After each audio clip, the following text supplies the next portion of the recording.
Good morning, good afternoon, good evening, friends. How are we doing today? Happy Thursday. Honestly, I feel like the week has kind of flown by.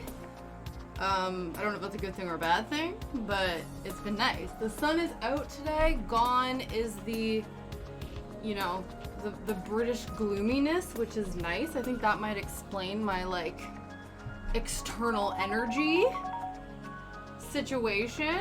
Yeah, it has flown by. Hi Jess, hi Kat, hi Pete. How's everyone doing? As you can see, I did finally enable Pando. So in this little corner here, we have our little buddy. I guess I've called him Phantasmo because we have Phantasma, and I think in Shadow, and so I needed a name for him. So yeah, that's Phantasmo. You guys can use your channel point redeems to give him treats and stuff. It looks like he's quite spammy in the chat, so I'm gonna have to mess around with some settings and see what happens, but he's there. I guess if we give him treats and play with him and stuff, a la a Tamagotchi, he will level up and then he'll change colors and things. So I don't know. We'll see how it goes. So yes, you can reward him. I think you can give him treats and things every 15 minutes. So Kat has given Phantasmo his first treat. So there we go. I don't know why they auto added the different levels of how many points should go to what. So it's interesting that the refreshing one is so much more expensive, but I guess I could manually fuck around with the settings afterwards, but we'll see. It's a new experience for all of us. So we'll welcome Phantasmo. He leveled up. Yeah, he does level up. Exactly. Doing great. That'll come by and hang out before I see my partner later. That's amazing, Pete. I am doing excellent. I'm actually quite warm for a change. Like I said, the rare British sun has decided to pop out and say hello. Yeah, you do get to use your points. I know. I've really not. You've banked quite a few. I'm sure you have plenty to spare. So we might, we'll see how it goes. But yeah, things are going well. Oh, I just realized that the camera is just completely out into oblivion. Yeah, you do. I'm getting all hot and bothered having you back in the chat, Pete. But it's been good. Must be the aftershave. Ooh. But yeah, things are good. It's March now. How wild is that? I think March came in like a lion. It's quite lamb-esque today, which is nice. Today on the docket, we're doing our short and long stitch. So if you guys remember, these are all of the stitches that we must complete.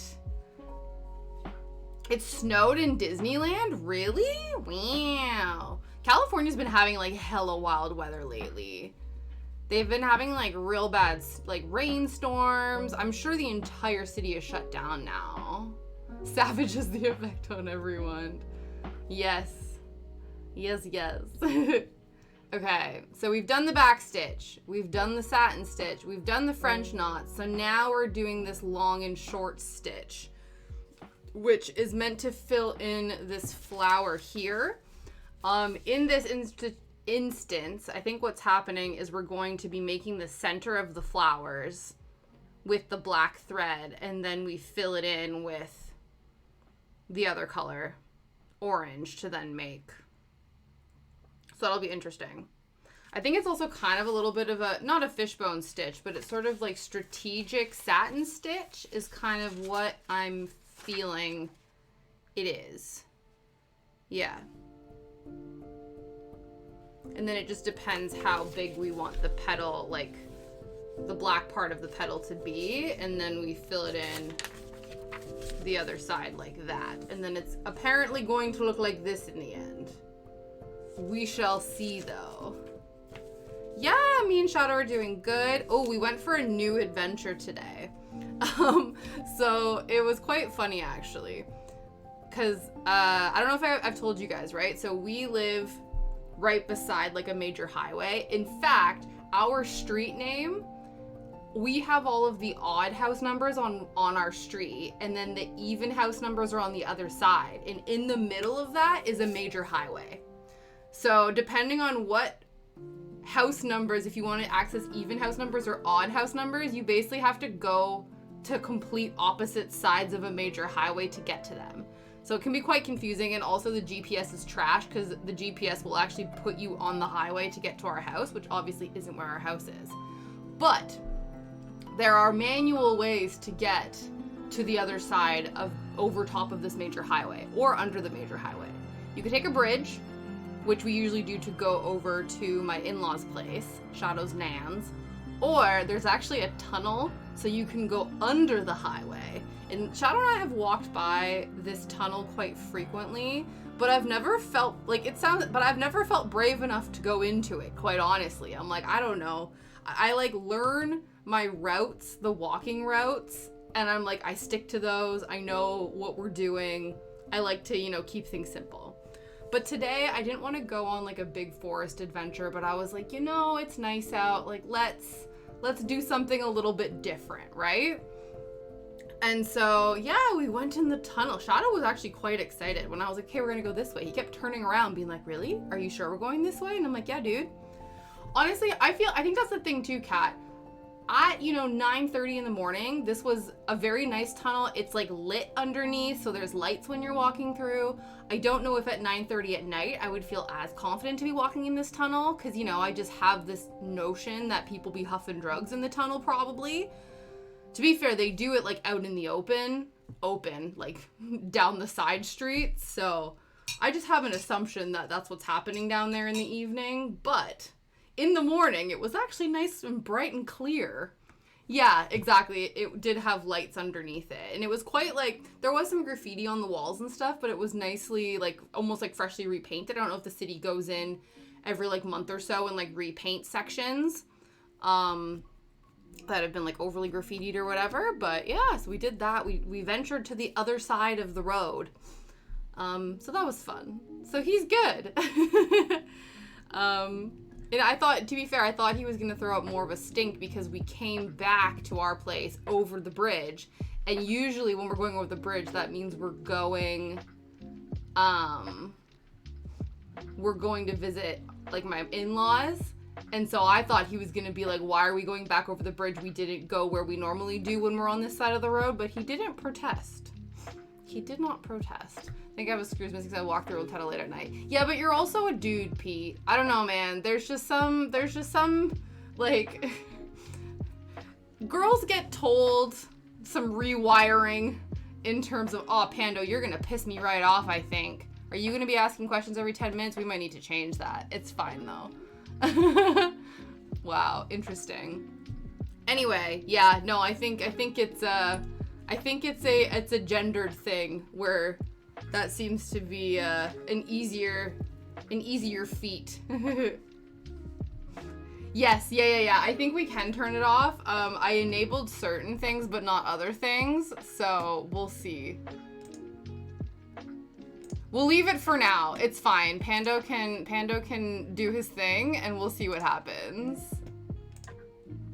Yeah, exactly. But, and hey man, no slander. It's good that you're able to, yeah, used to be a bouncer. That's the thing, right? I think if you have an understanding of how to take care of yourself in those circumstances or have the confidence to do that, that's good. Yeah, Pando, goddamn.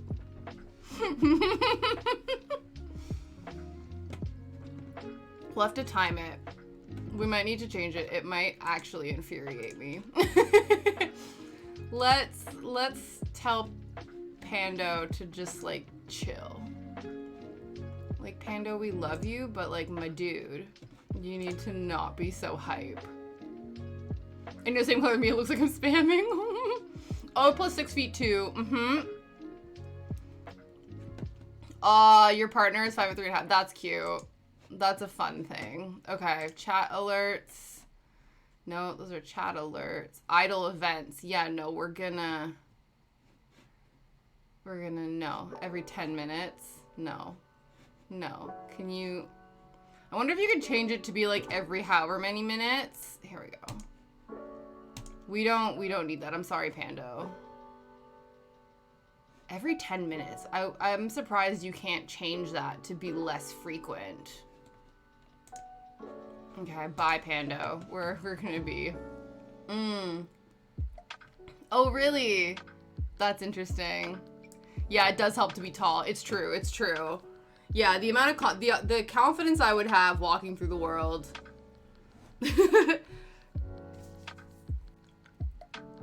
Okay. Yes, we are high-lowing, if I remember correctly. Long and short. Sorry, I keep calling it high-low. Remember when that was a big dress trend? It's true. I do wonder, because I do have a big black dog with me, if that does help up my intimidation factor. I'm not sure. Maybe.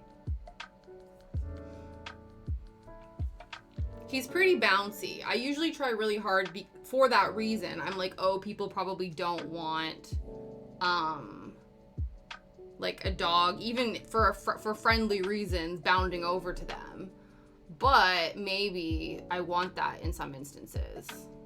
Though I'm so protective of him though. I wouldn't want them to like try to hurt him, you know? At least this isn't, we're like, yeah, Because I'm very scared of it. It's true, right? I don't know, if you don't realize he's cute though, like if you don't have a chance to look at his cute little face and then you're just minding your own business in the forest and you just see a big black skinny thing running towards you, people might be perplexed. People are, but you all know better. Yeah, Trina never did that, yeah. I had a couple high-low dresses and things. I think that's why my brain is like, oh, it's a high-low thing, because you're doing high, like, tall stitches and smaller stitches. My vocabulary is defaulting to that. I think when I did the test stitch, I went too high up in terms of how much of the black thread I wanted. That's true. That is true. Yeah, it's so interesting. When Shadow was a puppy, he used to be so much more like wanting to say hi to everybody and going up and leaning on them and whatever. And he loves, hi Aurora. But even people that he loves, I think what happens now is the people that he really does enjoy, he gets way too excited when we're on walks. So he'll see somebody like one of our neighbors and want to say hello to them. Oh my God, Pando, yeah. Yeah, so now we have a Pando. We've named him Phantasmo because we have a Phantasma and he looks like a boy version. I don't know why, but that's what I feel. So yes, you can give him treats and hydration every 15 minutes. And then he like does little dances and gets excited. Apparently there's other things we can do with him, but I've not quite figured that out yet. Aurora, you missed it. He was like spamming the chat every 15 minutes trying to appear relevant, and we had to like shut that shit down. We were like, Pando, you're talking too much. The adults in the room are talking. You need to calm down. But yeah, so we'll find a happy medium of Pando contributing, but not too much. Okay, we're going to attempt this high-low. I keep calling it high-low, short-long stitch. Let me just remember how we're meant to be doing this. Okay, starting from the bottom of the center petal. Starting from the bottom, now we're here. This is the bottom of the center petal. This is just like strategic satin stitching, I'm under the impression of. But yeah, so he used to get really, like Shadow used to get really, really excited. Well, he used to just go up and lean on people, right? Or bounce around them. But what happens is he gets so excited that he gets the rips when he's on lead. Even with other dogs, he's like happy to see. We're like, dude, if you like sit still, people can come over to pet you and give you attention. But he's like too hyped that he's like running around instead. Like, okay, whatever. It was really funny. I forgot on Sunday we went to the ooh, is that too high? I don't know if I want it to be that tall. We went to the dog park as we do, and we actually came across another greyhound. I think she was only 6 months old, and the guy hadn't had her for very long. And so he was like getting her socialized and stuff like that. And her tail was wagging when she saw him. Obviously she was on lead and he was off, so he was like zipping around and she obviously couldn't go after him. But it was really cute. Like, he just wouldn't. Usually what happens is, like, if dogs won't chase him, he's sort of like, oh, okay, whatever. No! Guys. Oh my goodness. Yeah, so guys, if you don't know, so on this Saturday, Aurora and I hung out, IRL. We were meant to meet up with some other friends, but it was just the two of us. And so then she came over afterwards and hung out with Shadow. And Shadow was obsessed with her. She was sitting on the sofa and he kept on jumping up and like pawing at her and giving her kisses and stuff. And he would not sit still. And that's what I figured, because you were wearing a dress. I'm like, oh no, you're gonna have doggy bruises all over yourself. Oh no. Oh no. I thought maybe you'd get some like leg scratches, because when he jumps up, you know, obviously, because I get some whenever we're playing. When we play, we'll play tug of war and he gets his paw involved. I have to tell him off, and we'll be pulling and he'll take his paw and he'll like paw at my leg. And depending on if his nails have freshly been cut, sometimes if you're wearing really thin leggings, you get a little cut on your leg. And I'm like, excuse me, sir, you're playing dirty. This is not how we play tug of war. It's rude. No scratches. Excellent. That's all right then. But yeah, it was so silly. He was absolutely obsessed.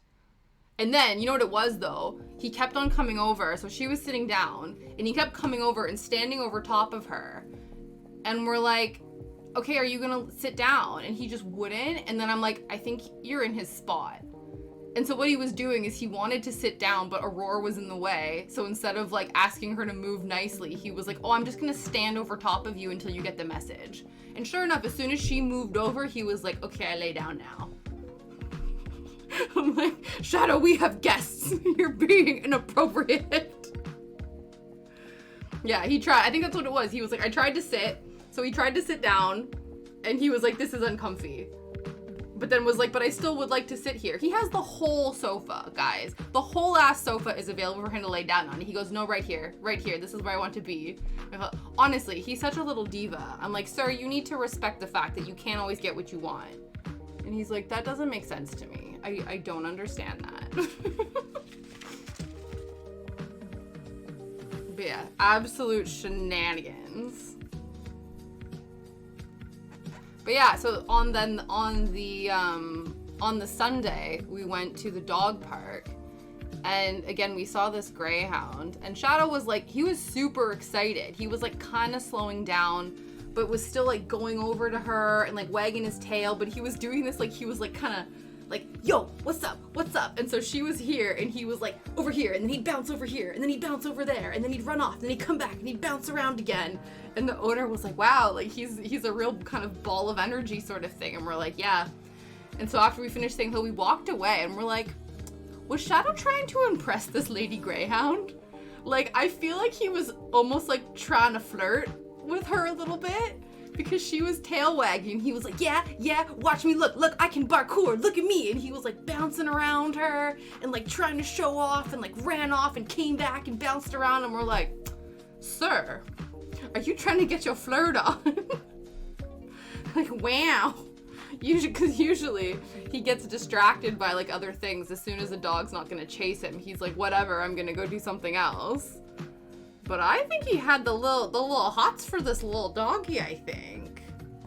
Yeah, I think so. I think that's what was happening. But we had to explain to him, like, buddy, she's tethered. She can't play with you. And you could tell he was not happy about that.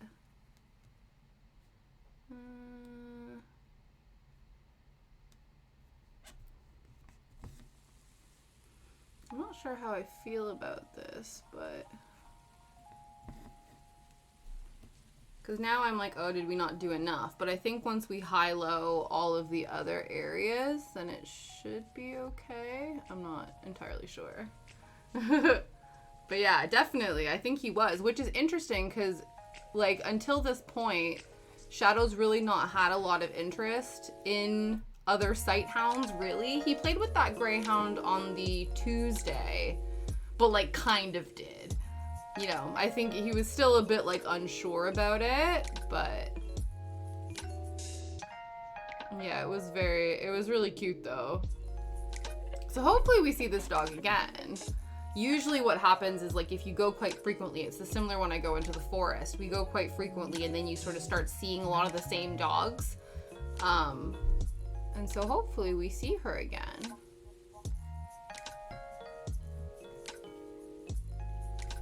Ooh. Yeah.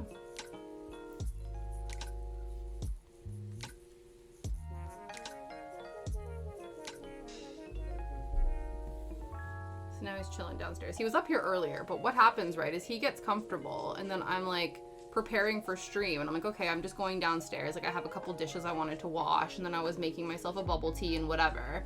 And he could have just stayed on the sofa, but he's like, Mom's been downstairs for too long. And then he went downstairs, and now I don't know if he's gonna come back up. He's like, now I'm comfy on the sofa, you guys. Like, fair enough, my dude.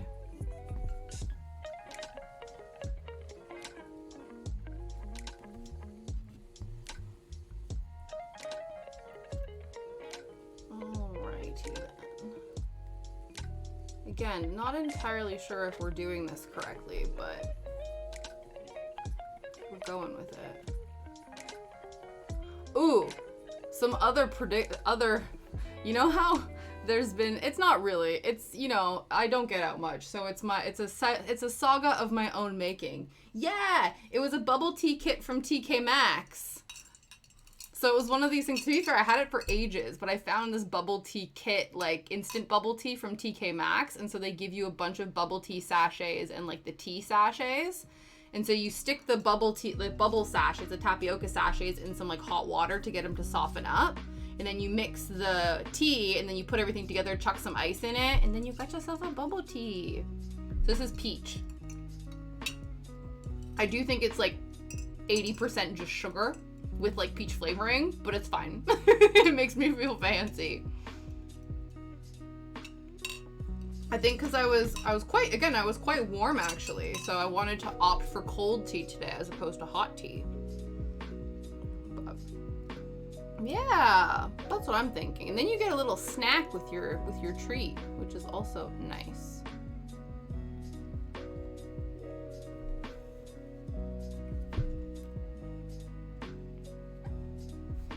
Another thing I did, because it's March, guys, and it's like my birth month.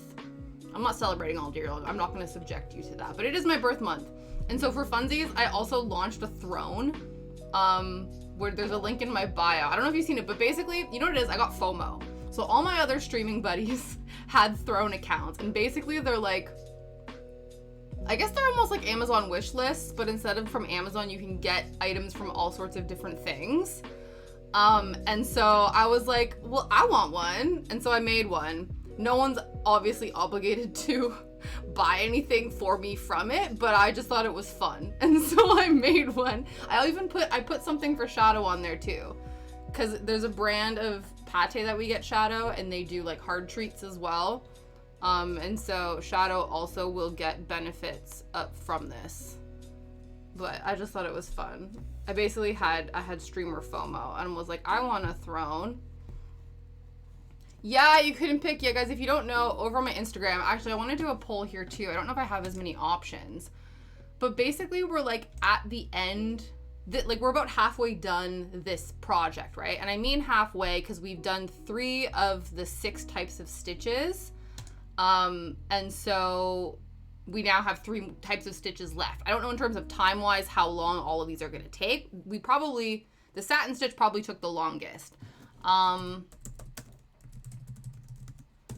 But what that means is that we are reaching the end of our like craft kit saga. And so what I want to know is what we want to see more of when we go back to like our regularly scheduled program. We've still been crafting this whole time. And I think we will eventually do all of these things. It's more just that, I don't know, just to get ideas. I don't know what the other would be, but we'll see. But yeah, so I'm just curious. So I did a poll over on Instagram, but I thought I will ask it here. I'll also ask it over on Discord, just so that when we do start, once we finish this, I know sort of what we want to jump into next, whether it be cross-stitching, whether it be more needle felting, whether we do some more gaming content. I really want to I think maybe it would be fun to play Strange Horticulture with you guys and start from the very beginning, to do that together. It's kind of like a cozy, spooky, you know, it fits the nature vibe, right? You're basically like a horticulturist in like a spooky town, and there's mystery, and it's a point and click adventure game. So that's an option, as well as possibly other games. Like I can find other cozy, interesting, exploratory games too. And then also, interestingly enough, so you know how I was talking about the difference between various algorithms, right? So there's different tags that people use on Twitch and on YouTube in order to find content. And so I found out that actually both platforms seem to enjoy knitting content, because that was some of the keywords that were used to find the various projects on the channel.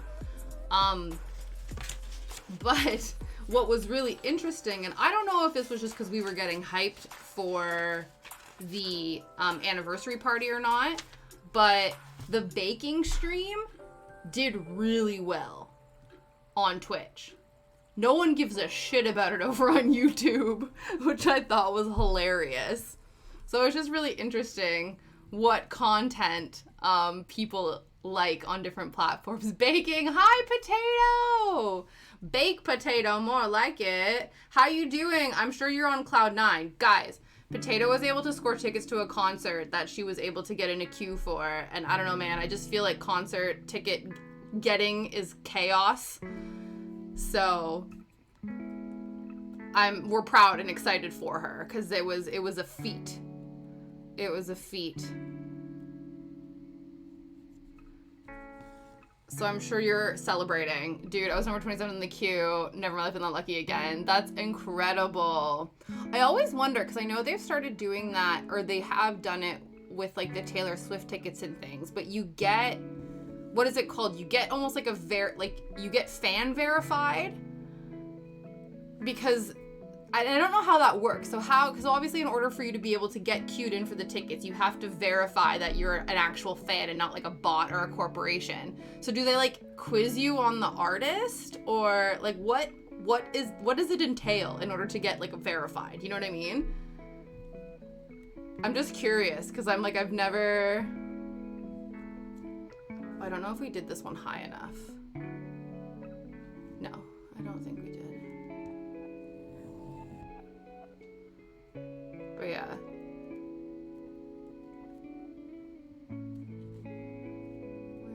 It was over here, wasn't it? I guess I could just pull it out from behind. That makes the most sense. Just need to find out where it is.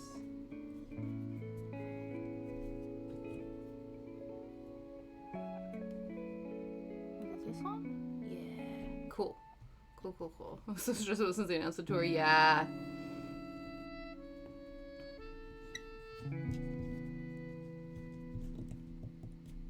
I think that's what happened to me when I got Spice Girls tickets back in the day. But they didn't have like a verification process. I just kept refreshing and finally managed to get tickets. But it was dire. I didn't know if it was gonna happen. So I definitely remember that stress.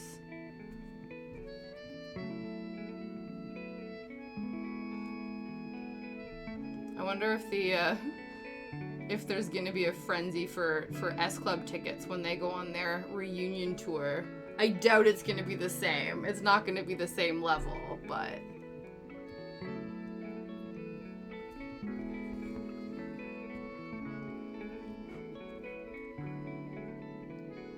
I was trying to think if there was any bands that... It is very Ghibli. I know, I feel like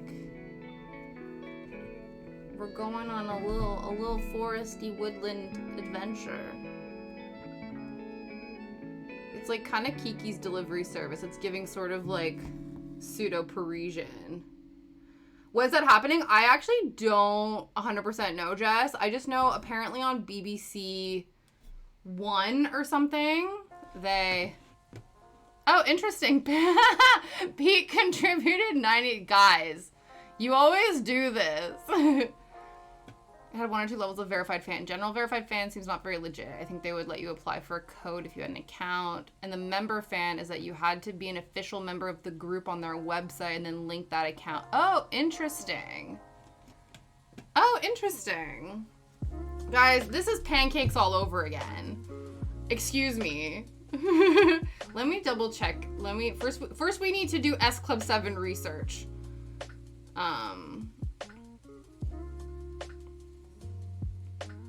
Yeah. Yeah, Ticketmaster, it is. It's a 2023-2024 tour. I don't know if it's just UK based though. I was on the phone, didn't know there was a poll. Oh, no problem, it's okay. We were just wondering what kind of content we want to do after we finish this. The poll's also on Instagram. The poll will also go on Discord, so there's multiple opportunities for this. Let's see. Well, apparently I think the tickets are on sale now. And it doesn't look like they're sold out. So you would have voted baking? Yeah, October-ish. When are they coming to? Yeah, they're doing Manchester, Cardiff, Nottingham. Yeah, London at the O2. Ooh, low availability. Guys, I might need to... There's 3 dates at the O2, though. And then they have 1 international event. They're going to Dublin. But yeah. They're celebrating their 25th anniversary. Though, I don't know. Here, let me see if BBC One. Because, of course, a lot of them have not... Yeah, time to book a flight. Jess is like, sign me up! S Club 7. It was a mixed girl-boy pop group from the UK who had notable hits like Don't Stop Movin', Reach, U25. Are we still 10? Yeah. So here's what they look like now. So I saw S Club 3 in concert. There was like this throwback concert event thing where Blue was there, all these like British bands, but the only one I never knew of was this. The only one I really knew of was this one. And Joe, Tina, and Bradley were the only ones that were touring. But now they're all coming back. But Paul left the group before their last album and they disbanded. So I don't know what they're gonna do. Do I feel karaoke coming on? Maybe. I don't know. But yeah, so they're getting back together. But we'll see what happens. Yeah, I really want to go. I did see them, like I said before, but I hope what they do is they do what the Spice Girls did, because obviously all of them have had kids. They're all a lot older. They can't do the 90s, you know, breakdown. Like, they can't do 90s pop group dance moves like they used to. You know what I mean? And so I think what they need to do is they need to do what the Spice Girls did, and they just get a bunch of dancers to dance around them, and they do like little choreography, but it's more about the spectacle in the show, because I think that will make them look not more like as cringy, and they can focus on the singing. That's what I'm hoping for. Pick your favorite S Club song, please. Oh, well, we know what my favorite S Club song is. We gotta find it though first. What's my favorite S Club song? What's your favorite S Club song, guys? Potato's like, I don't know who S Club is. I abstain. Okay, we need to switch the user over here. Switch account over here. Excuse me. Let's see, who's gonna have it? Zoom karaoke or...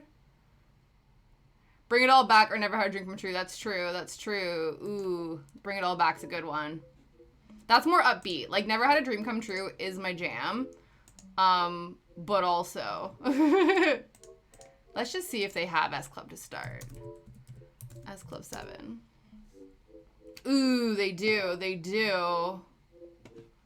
They do. Yeah, I think we should do Bring It All Back. I feel like this was the first, like, this was their first song. You know what I mean? Yeah, it's low mood vibe for sure. Yeah, we don't want low moods, guys. No low mood vibes out the gate. We're here for some funsies. Okay. They do have Bring It All Back. Let's do this. Let's skip this. Let's crank the volume. Make sure that we're okay for sound. Hello, everyone. Selmo. Quick, let's take a drink. Let's take a sip. Oh no. I shouldn't have drank bubble tea. I have bubbles in my mouth now. Shit. Don't stop, never give up. Hold your head high and reach the top. Let the world see what you have got. Bring it all back to you. Hold on to what you try to be. Your individuality. When the world is on your shoulders, just smile and let it go. If people try to put you down, just walk on by, don't turn around. You only have to answer to yourself. Don't you know it's true what they say, that life it ain't easy, but your time's coming around. So don't you stop trying, don't stop, never give up. Hold your head high and reach the top. Let the world see what you have got. Bring it all back to you. Dream of falling in love, anything you've been thinking of. When the world seems to get too tough, bring it all back to you. Na na na na na na na na na na na na na na na na na. Try not to worry about a thing. Enjoy the good times life can bring. Don't keep it all inside you. Gotta let the feeling show. Imagination is the key, 'cause you are your own destiny. You never should be lonely when time is on your side. Don't you know it's true what they say? Things are sent to try you, but your time's coming around. So don't you stop trying, don't stop, never give up. Hold your head high and reach the top. Let the world see what you have got. Bring it all back to you. Dream of falling in love, anything you've been thinking of. When the world seems to get too tough, bring it all back to you. Na na na na na na na na na na na na na. Na na na na na na na na na na na na na na na na. Don't you know it's true what they say? Things happen for a reason, but your time's coming around. So don't you stop trying, don't stop, never give up. Hold your head high and reach the top. When the world sees what you have got, bring it all back to you. Dream of falling in love, anything you've been thinking of. When the world seems to get too tough, bring it all back to you. Don't stop, never give up. Hold your head high and reach the top. Let the world see what you have got. Bring it all back to you. Dream of falling in love, anything you've been thinking of. When the world seems to get too tough, bring it all back to you. Don't stop, never give up. Hold your head high and reach the top. Let the world see what you have got. Bring it all back to you. Dream of falling in love, anything you've been thinking of. When the world seems to get too tough, bring it all back to you. Don't stop, never give up. Hold your head high and reach the top. Let the world see what you have got. Bring it all back to you. Dream of falling in love, anything you've been thinking of. When the world seems to get too tough, bring it all back to you. That was good. Also, because I was in the middle of singing, I couldn't yell key change when the key change happened. But there was a key change in that song. Did you guys catch it? Because, you know, you legally are obligated when there's a key change in the song to even at least mentally, if not verbally, shout key change. So that's what happened. Yeah. Thanks, guys. That was fun. You did. Yeah. Me and Kat once again being the same person. That was fun. Some good old S Club. So yeah, I do think I need to, because I know some of our friends have been talking about going. So I need to be like, yo, is this happening? If not, I'm gonna have to make it happen. 7 years of band will do it to you. Yeah, probably. It was a good thing I didn't choke on my boba, guys. That was such a bad idea. I was like, let me take a drink of water or a drink to help my throat before I start singing. And it was like, yeah, here, try singing with a bunch of boba in your mouth. I ate it fast. Hopefully it was all right. But I was like, that was a bad idea. But it worked itself out in the end. That was fun. Let's put the pretzel back on. Yeah, no problem. Enjoy learning taxes. I hope it's okay. I hope the learning goes well, Kat. And yeah, we'll still be around. Yeah, morning choke has truly. I didn't think that one through at all. At all, but it's fine.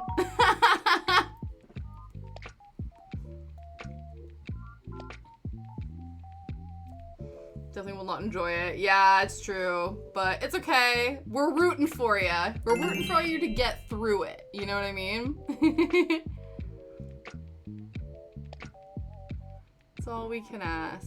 I should have put this down further. Now there's gonna be a gap here. How do we fix that? Oh, we don't need to. That's fine. Perfect.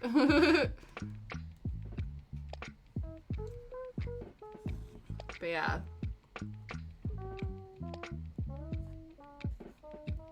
I know, it's so funny too, because I had a really, like, not hectic, but it was quite a busy October last year. Oh, no problem, Potato. Make sure you have your coffee to fuel you for the day. Thank you so much for stopping by and letting me serenade you in the morning. I hope your work goes well. I appreciate your lurky lurks. But yeah, so I had like a decently busy October last year, and so I said to Liam, I was like, yeah, this year I want to have like a chill October.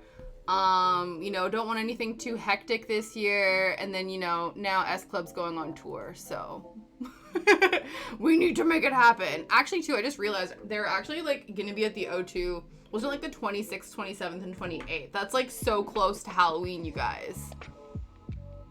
It's fine though. It's okay. Definitely have your coffee. Perfect. Excellent. It's okay. It's not often that, I have a jam-packed week or 2 weeks. So I just have to gear up for it. And then, I can sleep for all of November. That's what I tried to do. I think that's what I did last year. Well, I tried to.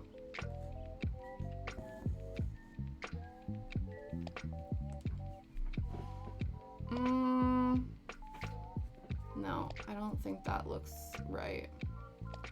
It's meant to sort of be the center of the flower, and so that feels like it should be a bit lower. I think this one was fine, but it shouldn't be higher or on par with the other one. I don't know, maybe. Whoop, whoop, whoop.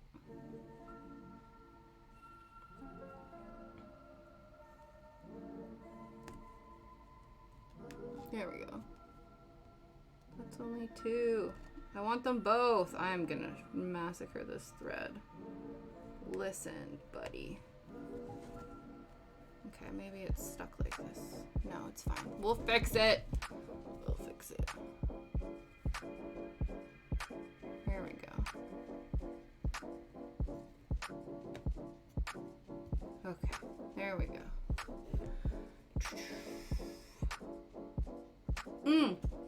Another exciting thing happened today, which I've been waiting for, but I'm sure it's going to be over as soon as it started. But the second season of Abbott Elementary, which has been out or slowly been like rolling out syndicate on TV in the States, and I think also on Hulu, they finally added the second season to Disney Plus in the UK. So I already have watched 5 of the episodes. I'm sure, because Liam's out tonight, I'm sure I'm probably going to end up finishing it in one sitting, and I will not regret any of it. But it's such a good show, guys. I love it. But yeah, maybe I shouldn't binge it, then I'll have it for longer, but also it's really good. So it's probably just gonna, when something is just so simple to watch and you're like, yeah, the next one.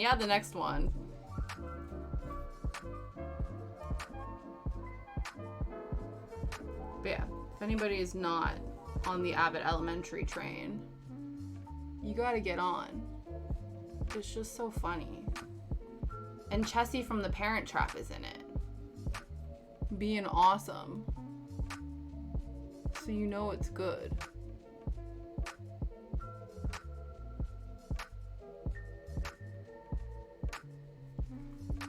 And the kid from Everybody Hates Chris, who's all grown up now. And he's also from, if you guys don't know, to be fair, I don't even know if I've actually seen this DCOM because it's past my, 2010, 2011 cutoff date. But he's also in the DCOM Let It Shine. If you guys have ever seen that one.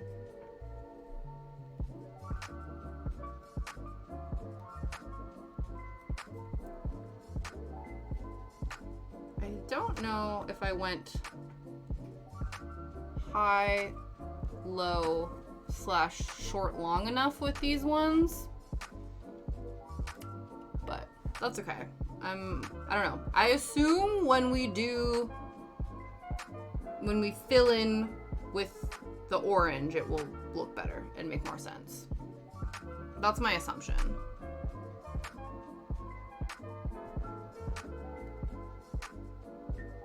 This one we can make a bit longer, I think.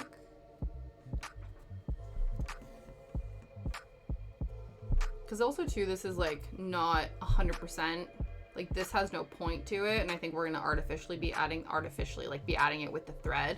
We're not completely filling in exactly what's on here, which then adds a bit of interpretation, which is fine, but then I think it kind of messes me up in terms of where I'm doing this high-low stuff.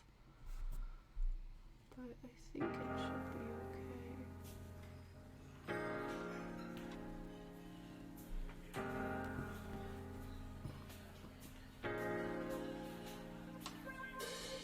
Only because, like I said, when I did the practice one, it almost felt like the high was too high compared to the lows, but I'm not entirely sure.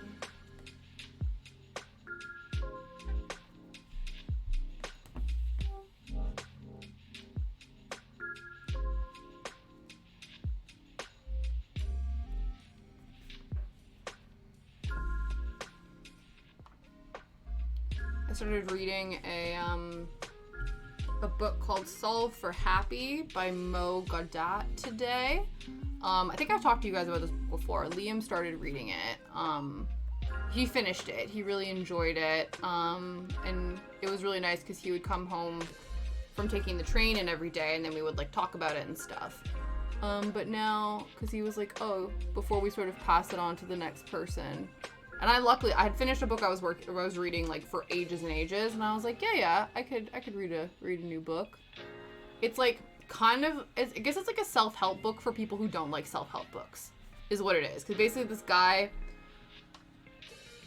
approached happiness like an engineer or like a systems administrator solving an equation. Hence the name Solve for Happy.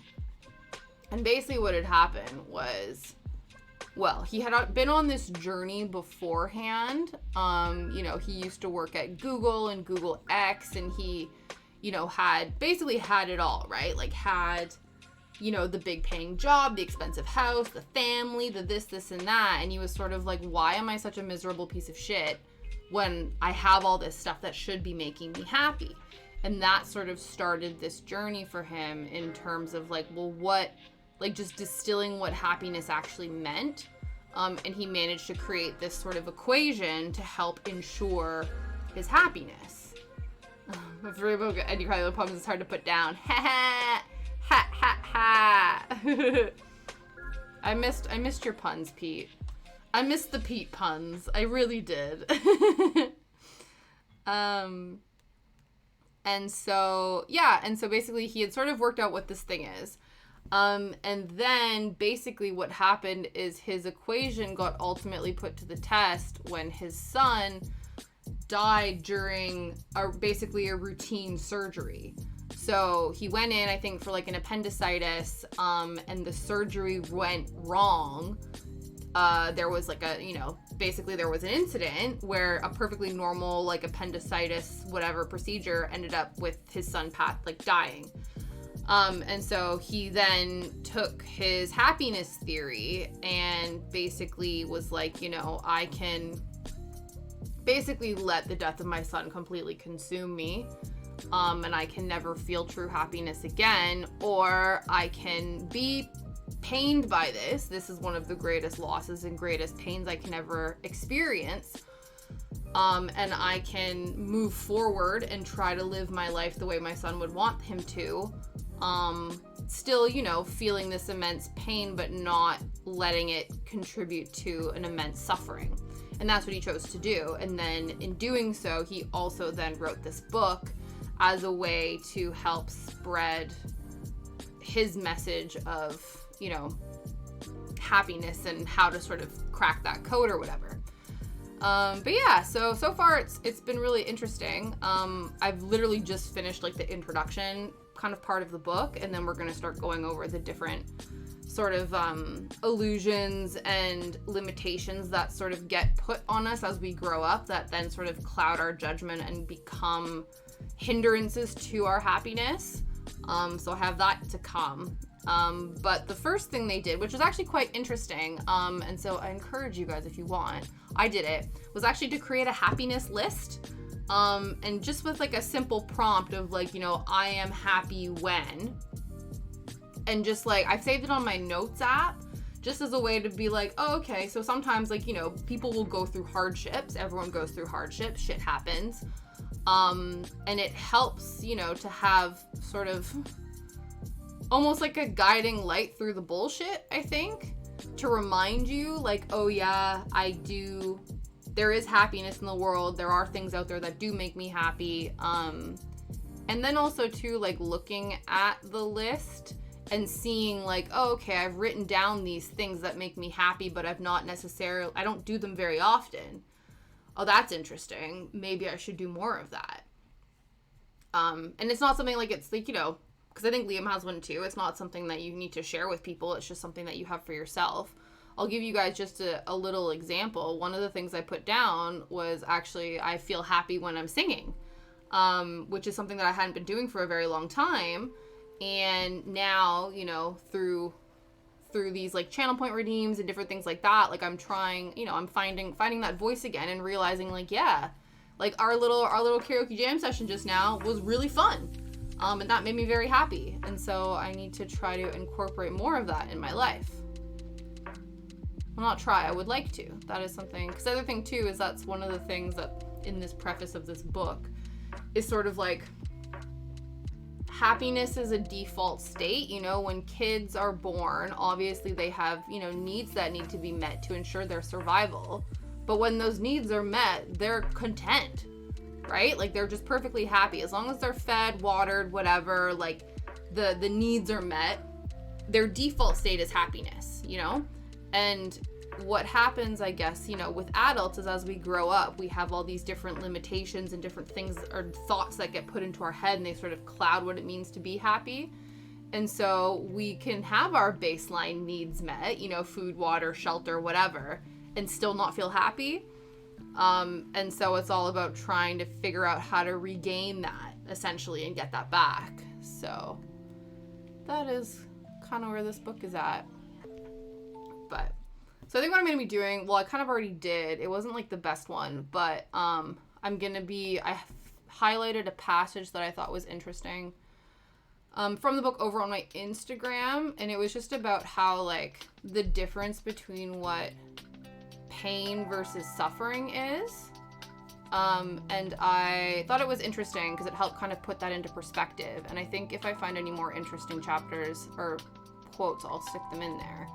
But basically the way it was saying is it's like, you know, pain in life is inevitable. There are things that happen that are painful. And, you know, pain actually has, you know, like a biological construct. If you are in pain, both either mentally or physically, something has happened. And then once you heal, the pain stops, right? The pain has served its purpose. It no longer is required. What happens though is then people sometimes suffer because of their pain. And suffering is different because suffering is the thoughts that we apply to a painful situation that then draw out the pain for longer than the sort of duration of an event, right? So a painful event happens, whether or not it's a physical event or like, you know, you cut your arm or you do whatever, right? So let's say, for instance, like you cut your hand and it's painful because it's physically painful, but then eventually it heals, right? And the pain subsides.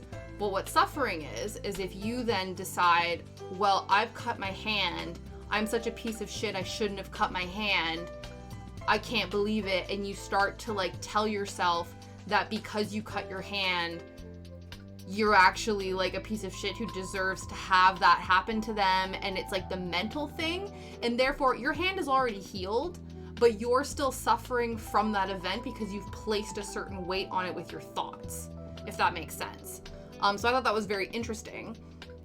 And so one of the analogies that this author wrote down was, they were like, you know, let's say you're getting a root canal, right? And so the dentist or the doctor comes up to you and is like, you know, you need a root canal. Would you like option A, which is, you know, you get the standard root canal and you heal up, whatever, it's fine. You know, quick and painless, you know, as painless as possible, a little bit of temporary pain, whatever. Or would you like option B, where we go through the surgery, but then you also have a bunch of extra excruciating shit attached to it for a long period of time afterwards? And you're like, more often than not, people are gonna choose A because they're like, I would like this instance to be over quick and painlessly. Why would I draw it out? But unfortunately, what happens in life is a lot of times, you know, whether it's consciously or unconsciously, people might choose to draw out a painful situation because of the thoughts that they have building in their brain about that. So I thought that was very interesting. That one really resonated with me because I do think, you know, as somebody who struggles with anxiety and depression, a lot of times, especially with anxiety, it's ruminating on things to come, which obviously isn't helpful because those are events that haven't even happened yet.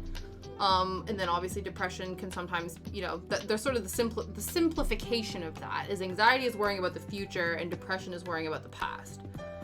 Obviously those are big simplifications, but yeah, like just the understanding of like an event. To be fair, actually, that was something that happened to me. Like there was a situation that happened where it made me feel really shitty because the outcome wasn't what I expected. And so I was like, wow, like I feel really bad for how this has happened. I can continue, and to be fair, for a couple days I was like, damn it, like I feel really shitty about this. But that doesn't change the fact that it's happened. And so I can sit here and keep dwelling on the fact that I maybe said something I shouldn't have and like beat myself up about it, you know, or I can be like, okay, that was not ideal, but everything is fine now and everything is moving along as normal. So I should just stop stressing out about that. Because if anything, that's just going to cause longer harm and unintended suffering to a situation that is unnecessary. So that was interesting. But yeah, so I'm excited. I'm intrigued to see how this goes. What this journey looks like. Yeah. I've never seen so much fun. That's a clever one. Yeah. So yeah, we'll see what happens. But yeah, I'm intrigued. So if you guys are interested, I'll find the book title, I'll post it. But yeah, it's called Solve for Happy by Mo Godat. Yeah, and it's nice because it's an easy read as well. I also think too, sometimes people like can get really like annoyed with the very fluttery language of like some self-help books or some, you know, like meditation, mindfulness, live in the moment stuff. Like people are like, oh, I'm not into that like woo woo, you know, whatever kind of spiritualism side to things. So it's interesting. Like when someone's cutting onions, oh no, those damn onion cutters. Tell them to get the hell out of here. Tell them to get the hell out of here. But yeah.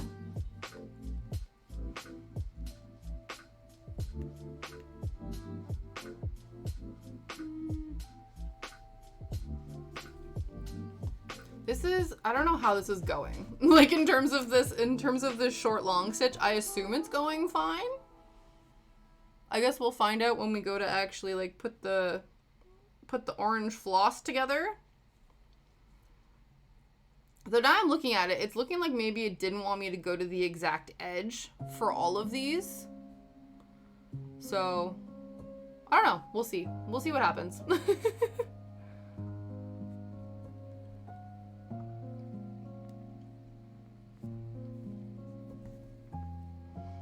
Because I think originally I was like, oh damn, I really need to fill in these gaps. But I'm like, I could have filled those gaps in, I guess, with the orange, which is what's maybe going to happen here.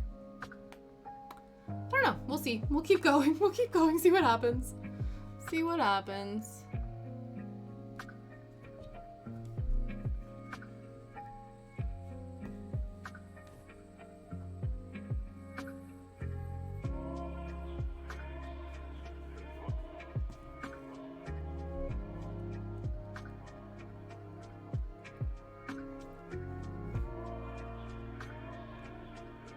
Yeah, I think my instinct is to try to connect all of this together, but I didn't need to do that because this is going to be its own petal. So I'm gonna, I don't know, we'll see. We shall see. It is a progress. Progress.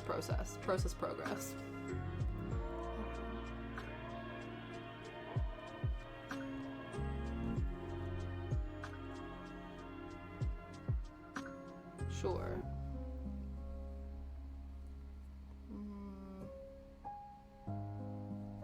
Maybe not though. I don't know. Because this looks like it's now just going to be all orange, but maybe that doesn't matter. Okay. I don't know. I'm trying to think what else. Oh yeah, I didn't even check.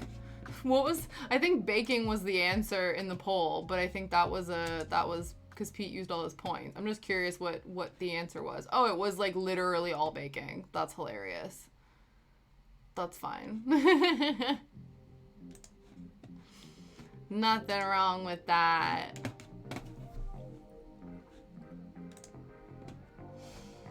That's cool. To be fair, I did find that the baking stream was quite fun. I was actually surprised how well it went. The biggest thing though would be finding things to bake. I guess that would be easy enough.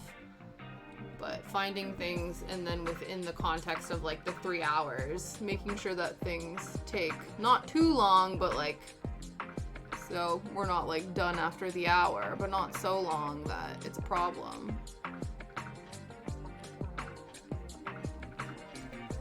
Maybe I need to make the lows lower, but it seems weird to me to do that.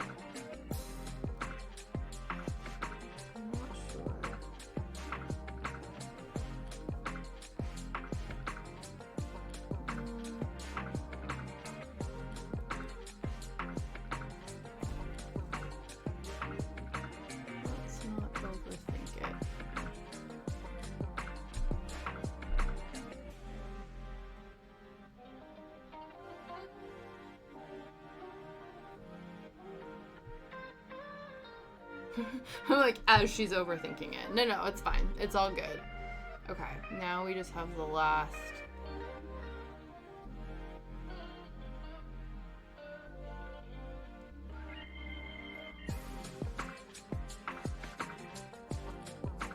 They're still like at the bottom of the petal, but the problem is the petals overlap each other.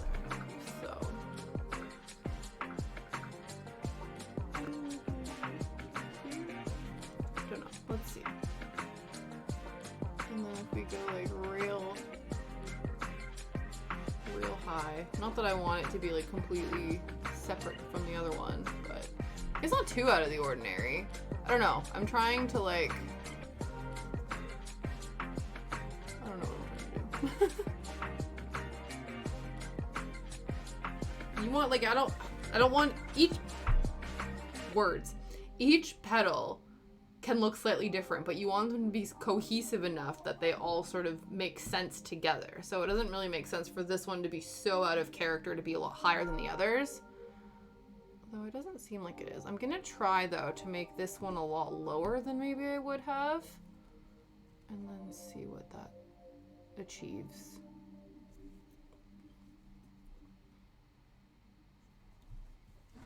Oh, make sure you guys can still see what's going on. Maybe I'll move you guys over here. Okay. Okay.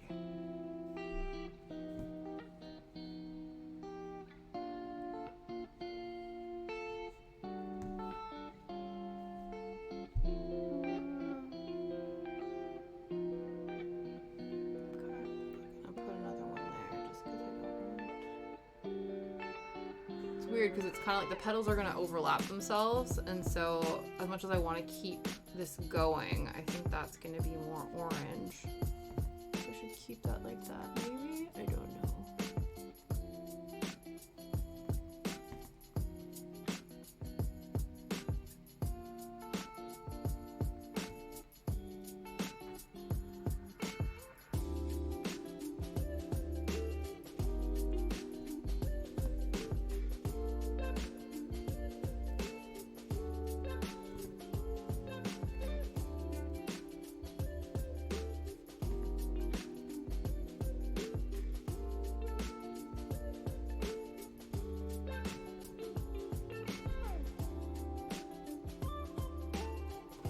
Okay. As of right now, it looks really chaotic, but I'm hoping that once we add all of the orange, it will not look chaotic. Hopefully. That's the goal. We shall see. Oh, I wonder if we're going to have enough black for, because we need to do the fishbone stitch. I know I can just, take more from our actual floss stash. Wow. That needle almost got yeeted into who knows where. Okay, that wasn't low enough. Okay.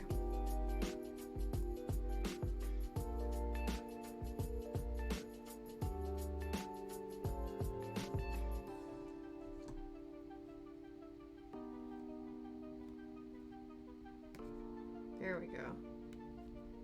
Just had to get over that initial knot. That was not close enough.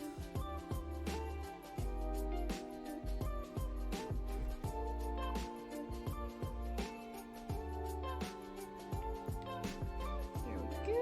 Where are my scissors? There they are.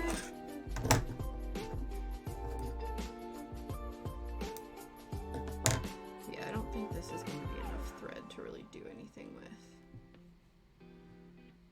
Maybe it is, though. We will cross that bridge when we get there. It's to fill in these two flower petals. I do think we'll need more, but conveniently, there is a DMC 310 hanging over there, so we can use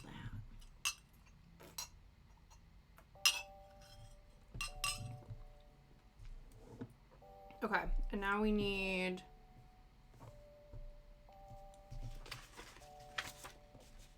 I believe it's the pinker / redder of the oranges that we're using. DMC 3340. Yes. So it is this one here. I think I pulled this preemptively, anticipating that.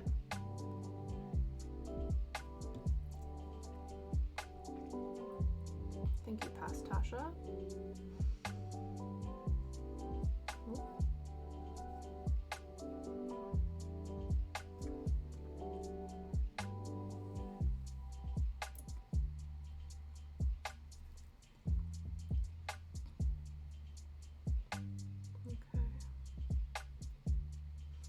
Once we're done that, we then have the fishbone stitch, and then we have the lazy daisy stitch. Guys, are we gonna finish this today? That was not something I anticipated.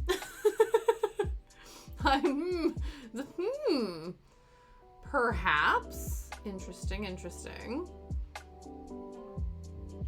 We'll see. We'll see. Yeah, maybe. We may. And then I'm gonna have to figure out, I guess we're gonna have to bake tomorrow. Maybe. We'll see. We'll see. What does the other poll say? Let's find out. Let's find out if the other poll says differently.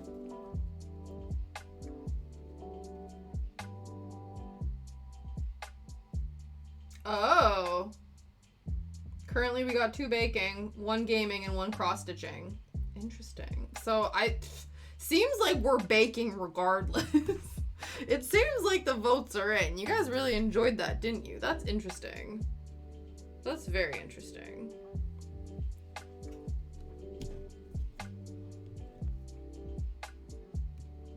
Okay, now the orange bed, fill in the gaps. We start from the bottom and then work up.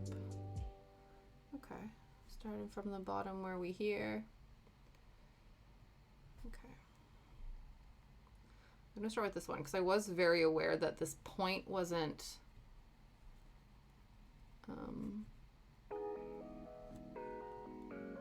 okay. Just slightly below it maybe. There we go.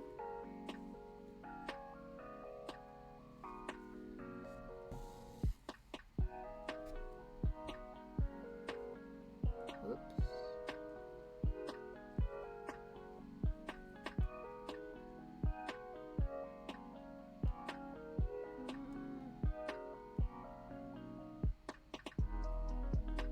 Don't know if I did that correctly, but it's fine.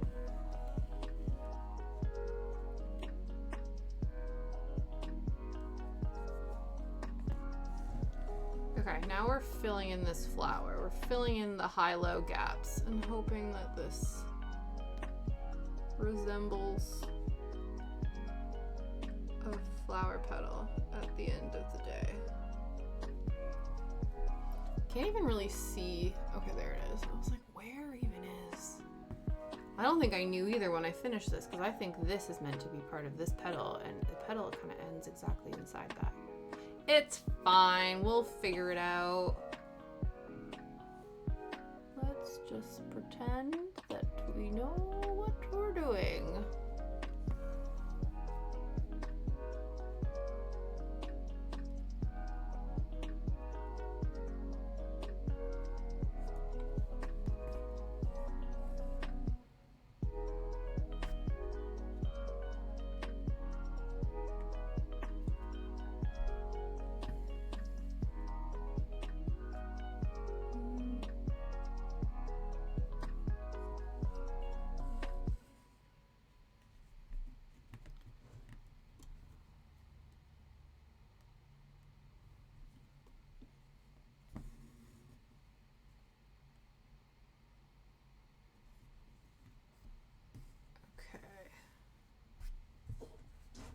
So far, so good. Maybe? Mayhaps.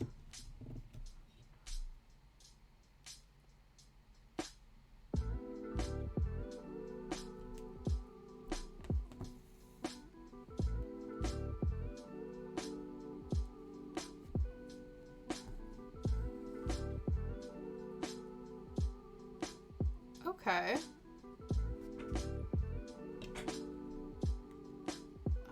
I don't hate it. I don't hate it. Isn't that from like a TV show or a movie? I feel like that's a thing. I don't hate it.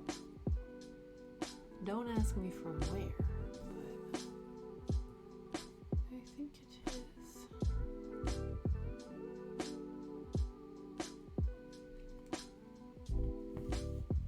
Whoop, whoop.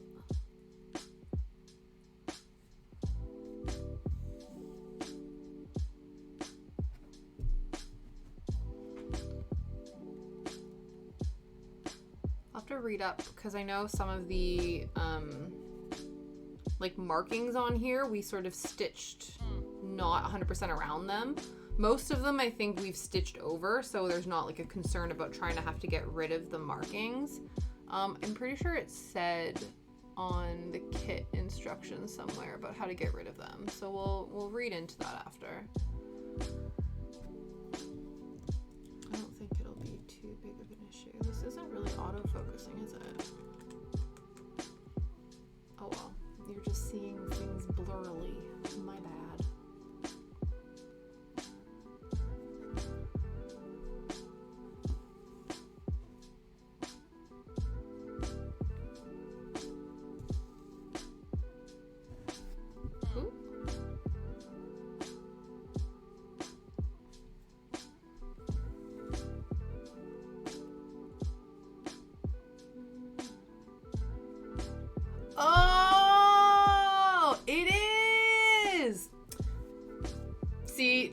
Jess knows what's up. Oh, yeah. Yep. 100%. 100%. He was such a good actor. I remember because actually I was watching, when I was doing my DCOM rewatch, he was one of the bad guys in the first DCOM You Lucky Dog, which is a trash movie, but he's amazing. But then when I was doing research about it, I had found out that he had passed away, and I was like, Manuelo? No! So I was quite broken up about that, but apparently he had passed away, like, in the early 2000s. Yeah! You found it! Oh, perfect.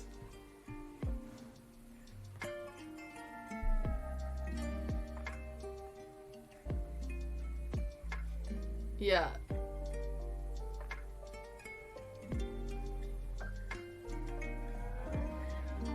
%! Yes!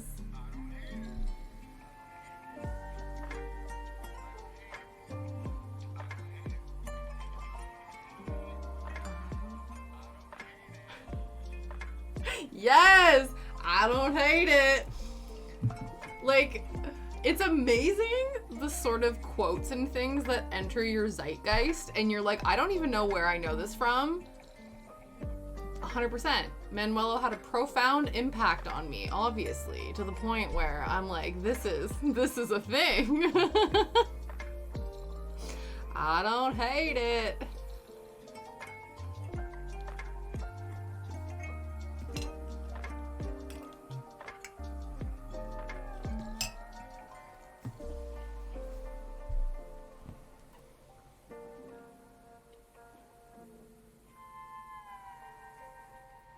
That was actually one of the things that I learned, yeah. That's one of the things I learned later in life as well, because my parents used to always sing, like, the first part of the Lumberjack song. You know, like, I'm a lumberjack and I'm okay, I sleep all night and I work all day. Like, we used to sing that all the time as kids growing up, and then it wasn't until I think I went to a showing in the cinema of Monty Python's Flying Circus, and I saw the entire sketch that I just assumed it was like some random Canadian bit that my parents knew about. No, turns out it was a whole sketch in Monty Python Flying Circus, and then I got the rest of the skit, but I was like in my 20s when I realized where that had come from. My entire life I was just singing along with my parents to this thing and had no idea what the actual origin of it was. So that was interesting. Yeah, just like a good old, like, I feel like that's a thing though, like shows like that, like So Little Time and things, they just existed at a time like pre-super technology and stuff like that, in terms of like what they would be talking about, right? So it's just, I don't know, it just seems like such a, the shows really encapsulate like a much simpler time before social media and things.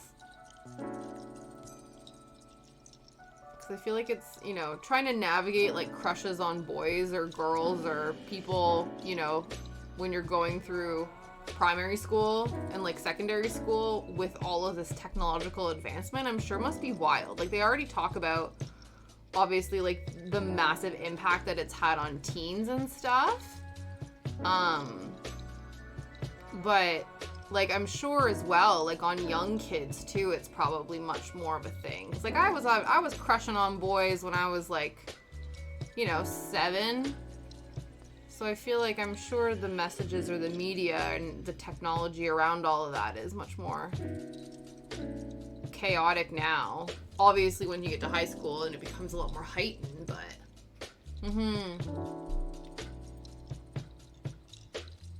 Yeah, I don't know. Again, this, like... It's so interesting. Yeah. Like, could you imagine us at, like... To be fair, we weren't allowed to have it. Like, I think a lot of... Again, it's still a thing. Like, a lot of social media platforms do have age restrictions on them. But it's whether or not parents are, you know, enforcing that, or if kids are going and getting, like, burner accounts and stuff at school. Because it's like, you know, I think, to be fair, I still think you need to be like, what, 13 to have most social media platforms? I'm like, can you imagine us being 13 and having Snapchat? Nope. That would have been dangerous. That would have been absolutely dangerous. I don't have Snapchat now. I feel like Snapchat was very short-lived when I was, like, in my... Truly, when I was, like, in my hoe phase. You know what I mean? Like, when you go through your, like, casual dating phase, if you do. That's the only time I was ever really using Snapchat. I didn't really see the point in it for anything else. Yeah, definitely.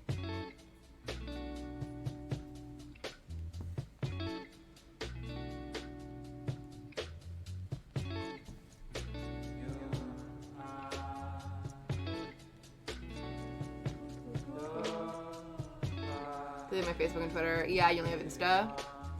I didn't have Twitter for the longest time, and then it seemed like a lot of, like, it seems to be a big thing on Twitch to have Insta still, or not Insta, Twitter. And so that's the only reason I got it back. To be fair, I should not be using it as much as I have. I've been putting, like, social media limits on my... See, I should have put these down further. It's fine, though.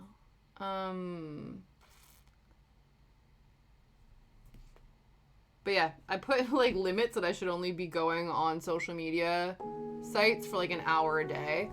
But pretty much every day I end up extending it, which is not ideal. That wasn't what I had planned or intended. I really need to, but I think that's also why I've started reading again, just to try to get me, like, when I'm not in the mood, like, to really, I don't know, like, you know, I'm so used to just, like, brain rotting, because, again, there's nothing that I really want to watch on TV right now. I don't know why I did this. I know eventually it's going to get filled in, but I feel like that wasn't the way to do it. Anyway, it's fine. But yeah, so I just found, like, I was spending the morning on my phone, and then I was spending the evening on my phone, and I'm like, I need to stop doing that. Facebook's okay, but once I'm private. Yeah, that's fair. I feel like the only reason I still have Facebook, I think, is it's like a lot of older family members and stuff. Mostly, I think it's because of my grandma. Like, my grandma still has Facebook, and so it's a way for her to still feel connected to me when we're far away. But I think a lot of younger people, I say younger like we're young. Oh, Pete, I was just thinking, you know, after the 21st, we're going to be the same age, so you can't go around telling yourself that you're old and you feel old, because we'll be the same age. You can call yourself old, but I'll just know that you are also calling me old.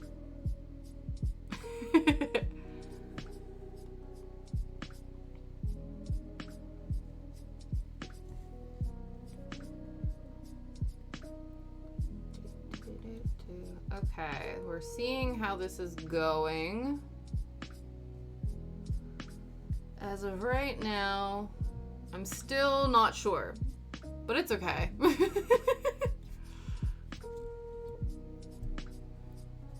It's looking kind of messy in my brain, but maybe that's what it's supposed to look like.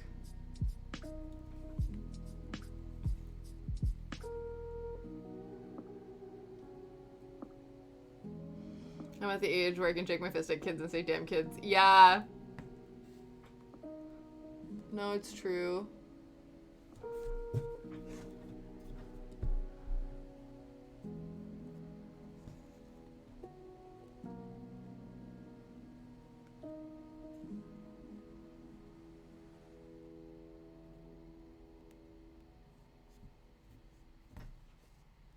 Oh, speaking of kids, I just realized, because I was like, I know other things have been happening that I've been wanting to update you guys on. This is purely speculative, though. I think I started talking about this, and then I got distracted. What else is new? But you know how I've been updating you guys on the saga that is our neighbors, with their fence panels that they were refusing to fix. Not refusing, they just weren't doing it. And I was getting frustrated, and then Liam and I went to try to fix the fence panels, but they didn't deliver them down our alleyway because they always bring massive lorries that can't fit down a back alleyway. Well, the other day, Liam was outside, and the neighbor came over and was like, just to let him know, like, hey, we're fixing the fence panels soon. And Liam was like, okay, cool. Which is interesting because obviously before we were like, okay, like, we're gonna do something, and the guy was like, yeah, whatever, give her, like, do what you gotta do. And this is further leading us to speculation that they are indeed going to be moving. And then, first of all, so again, that, and then the other day, I saw them trying to, like, get their dog inside. And I saw the woman, so it's a family of 4, mom, dad, 2 girls. And I saw the mom, and I used to see her out quite a bit, but I haven't a lot anymore. And again, this is purely speculative, and I would never ask somebody this because it's rude. But I wonder if she's expecting, because usually she's quite, like, she's very, like, image focused, and she's very, like toned and very, like, athletic and, you know, very, like, put together in a, you know, in a very, I don't know, not that you're not presentable when you're pregnant, but she just looks a certain way, and she currently does not look that way. And she's looking like her body's looking a bit different. Obviously, this could be anything, but it would make sense that they need a bigger house because obviously their house is a 3-bed, and if they're having a baby, they're gonna need more room. And then today, I saw somebody in the backyard taking photos outside and had, like, a tablet on, and this felt very, like, solicitor or surveyor-esque to me, because I think I remember when we got a survey done at our flat before we moved, the person came and they had, like, one of the tablets with, like, the indestructible cases around them and stuff. So I'm like, this is further prompting speculation that they're probably going to be moving soon, which is interesting. But yeah, because Liam and I have been looking, like, to find the for sale listing, just to see, like, oh, how much they're looking to get for the house and stuff. But yeah, nothing yet. Nothing has appeared, but I feel like the market is nuts right now, so who knows. It's interesting though, because you can obviously look up online, this looks a bit messy in the center here, but we're just going to ignore it. I guess I could have just been doing this, and it wouldn't have mattered. But, I hate that, but it's fine. That's not what I really wanted to do, but it's okay. But yeah, so, what was I saying? Yes, originally when... yeah, you can look up, sorry, my brain. We had a thing called talking, laughing at each other. All these fancy gadgets. Yeah. Well, if you're a fancy business surveyor man, you need a fancy gadget to do your job, you know?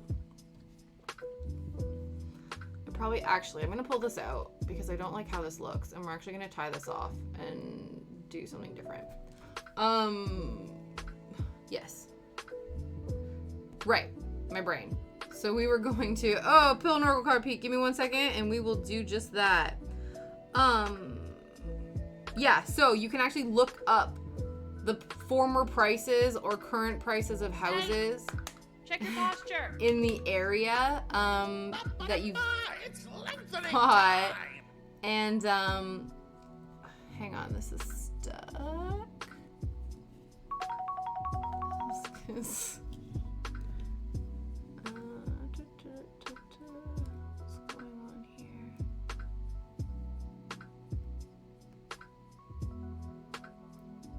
Yeah, so it turns out that the people who bought that place, where is this meant to be? I've obviously gotten this so twisted that...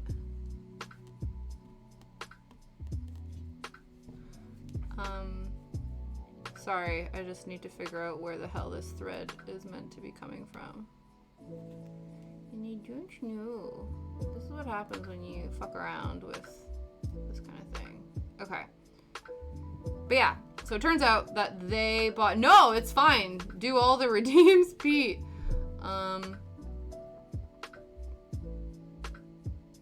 Yeah. I'm just frogging this because I'm unhappy with how this is turning out, and I want to figure out how to make it different. Yeah, you can actually look up online the former prices of like what people have bought houses at around here, and the neighbors actually paid more for their house than we did, even though they have the same layout. But like from our standard, it seems like what they bought needed a lot more work done than ours did, which is interesting. But that's just the housing market. Like, honestly, the housing market makes no sense to me. Like, it just seems like chaos. Much like this current stitching situation. But yeah, so we'll see what happens with that. That is the update on my neighbor situation. Okay. I hate this less. I'm gonna maybe fill that part in, and then we'll tie this off, and then we will pull the oracle cards. I just need to like finish my crafting train of thought right now.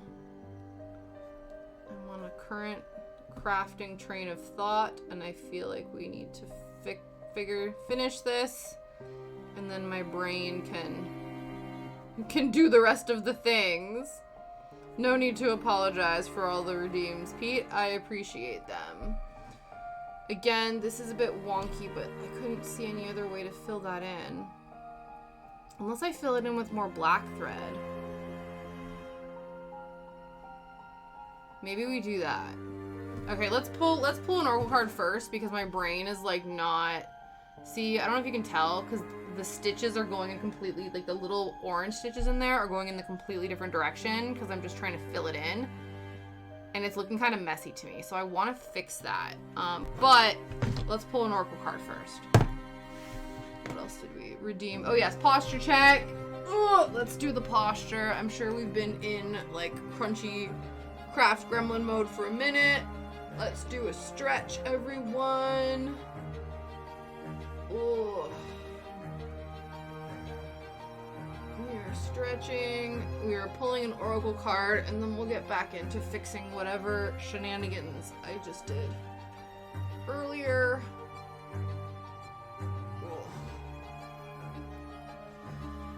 Okay, you all know. Woo!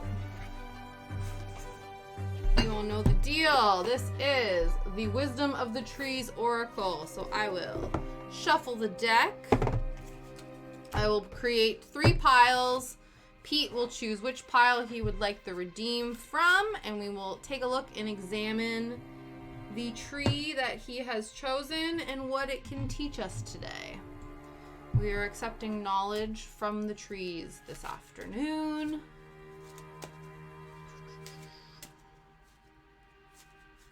Okay. Whoop.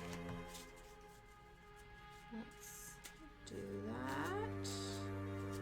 Shuffle.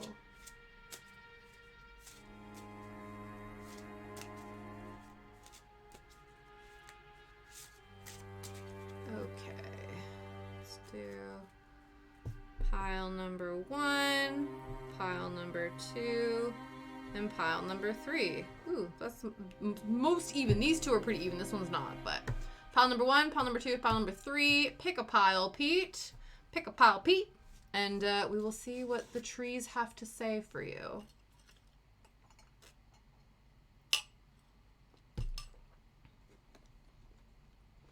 Three, please. Thought I dropped some dreams before I head out. Oh, I appreciate that. I appreciate that. Number 3. The Black Elder. Interesting, interesting. You know, it'd be more interesting if autofocus would happen. Are we focusing? We focusing? Not really. There we go. The Black Elder. Let us figure out what that means before we send Pete on his merry way to meet up with his other half.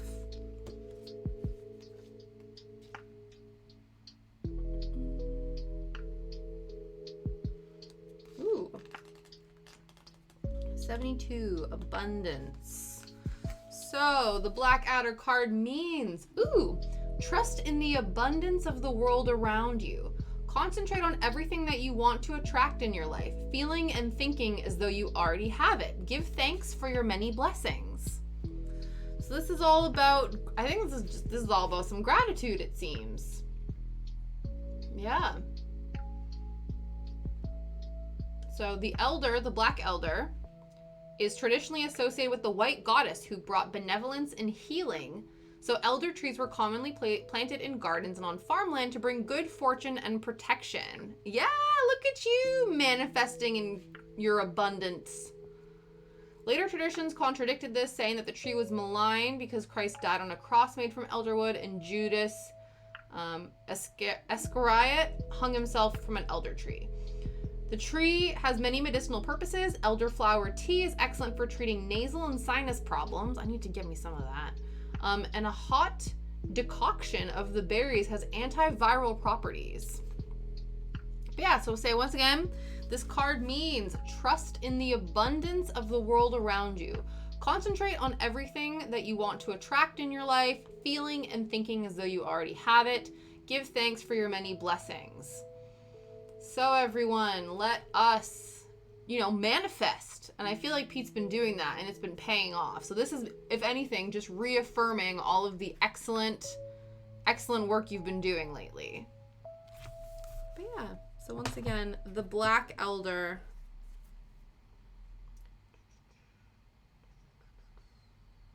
And there's a teacup on here, so we know it's a good card.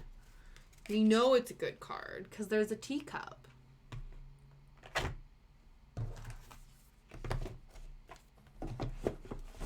Boop, boop, boop, boop, boop. Here we go. Now, let's fix this nonsense.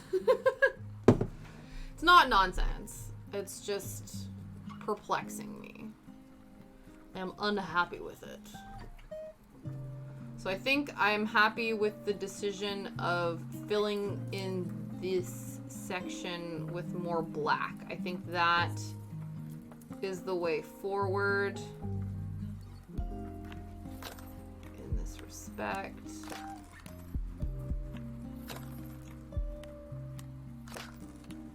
I also feel like maybe I should have done that with this one too, but I don't know if I did that.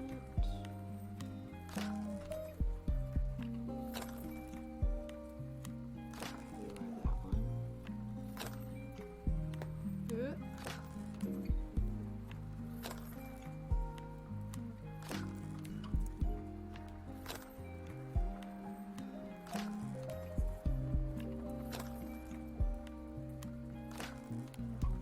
I guess the only thing with frogging embroidery is that the chances of you like twisting some of these pieces together, is this the one? They could get tangled or like interwoven much more, so then it could make it as a bit more of a pain in the ass to fix. Now, do I pull all of this out to then get rid of these two bits? Because I'm not really kind of happy with those either. Yeah, I think so. I think we should, because it's gonna bug me. And I feel like we've been doing so well. Why? If we're not happy and we have the ability to change this. I'm heading out. Yeah, of course, Pete. Enjoy the rest of your day. Thank you so much for stopping by. I hope the rest of your afternoon, evening is wonderful. And I hope to see you again soon. Enjoy, enjoy. Let's, come on now. Or was that not where this one came from? Did we go here first? Okay. Now, where did this one come from? Yes, it did. Okay, so we don't have to frog the entirety of this. Unless it's this one here. Maybe we do.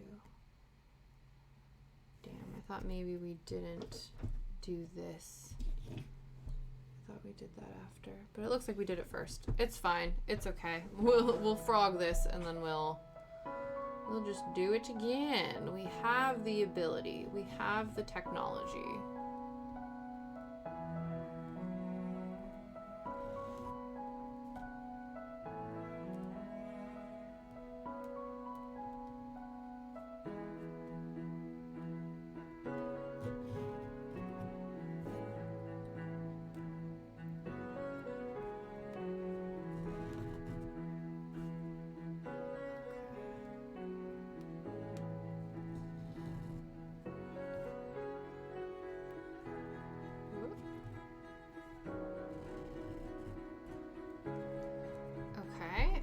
this one was down here, and then I think that's where these guys came from.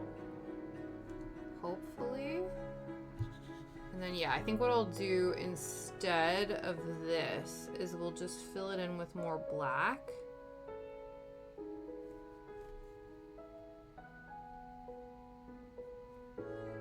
We'll finish doing all of the orange.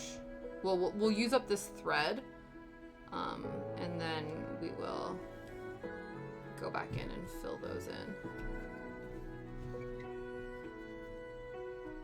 Yeah, because I don't like this. I do not.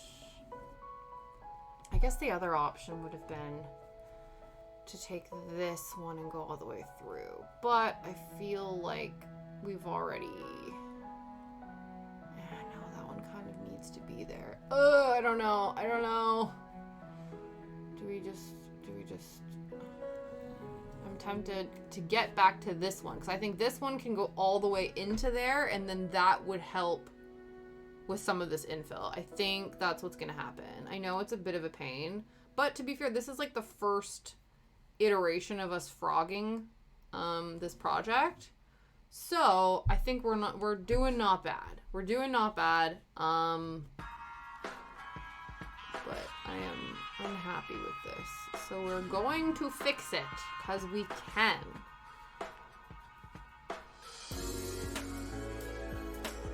How are we doing for time? Not bad, not bad.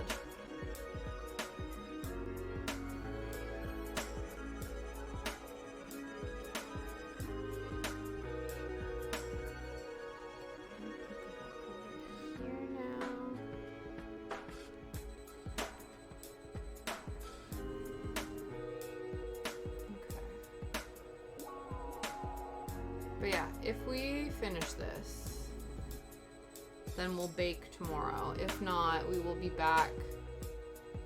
I'm gonna try to make the sofa more comfortable for both me and Shadow in terms of, like, the sofa is fine. Like, the sofa is plenty comfortable for me for just, like, sitting and watching TV. But if I'm trying to sit and, like, also work on crafts, we need to come up with a more efficient system. Because it wasn't as good as it could have been. That hopefully. But it actually works out in a way, because I do think that Liam's schedule is changing in the next few weeks, so we might actually be downstairs more frequently. What if you sit on the floor in front of the couch? Oh yeah, that's actually an option. That's actually a very fair point. That's actually a really good idea, Jess. Yeah, and then that would give me back support, and then Shadow can just, you know, wander around at will. See, that brain of yours, it's working. That brain of yours is working. Yeah, definitely. Yeah, we could make like a little center. Yeah, no, I like that idea. I do. Okay, now I think, yeah, exactly. I think, look at that. I think that's a good idea. Okay, so if we don't finish this tomorrow, and then that would also give me access to the side table to actually, like, put stuff on for crafting. So that could, an excellent deduction. That'll be the next experiment. We'll see if that works more effectively.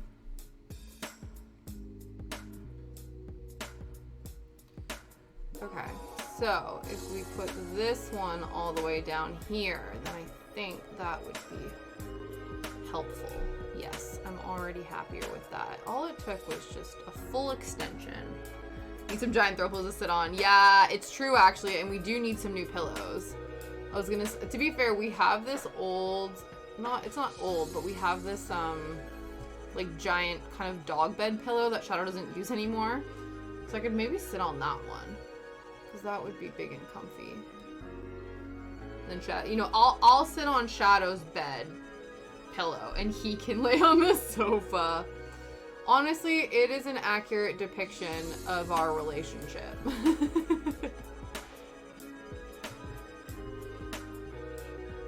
Okay, there we go.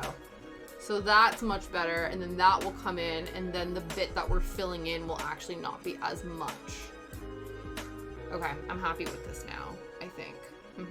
It's a dog's world. Truly, truly, truly. Truly. It's their world, and we're just living in it. Okay. So now that this is getting filled in, I'm happy with this. We can now move on.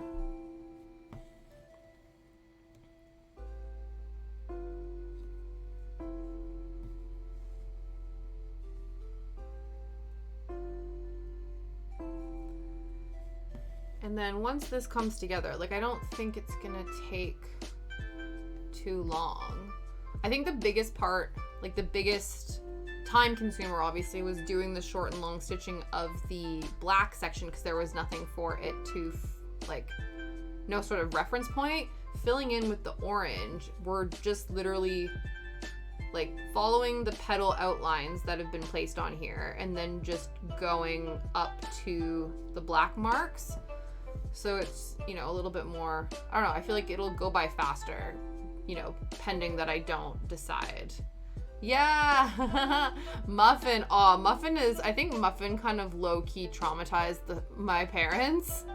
I found out years later that my parents didn't even want a dog. Basically what happened is my grandma came to visit from Alberta, decided that me and my brother needed a dog, found a dog online, and then basically when she came to visit was like, I found you guys a dog. The dog got dropped off, and then she went back to Alberta, and my parents were like, we have a dog now. So but yeah, and then unfortunately, because, you know, that was before you knew like how everything was, just like to look on the internet, like, you know, to search for things on the internet. And so they kind of were just like winging it.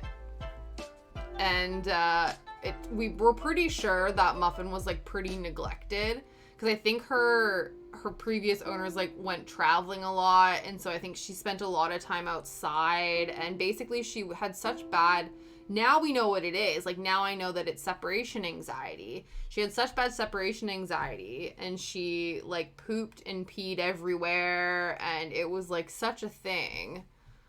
To the point where my parents had to like replace the floorboards in our living room because she had peed like all the way through them and stuff.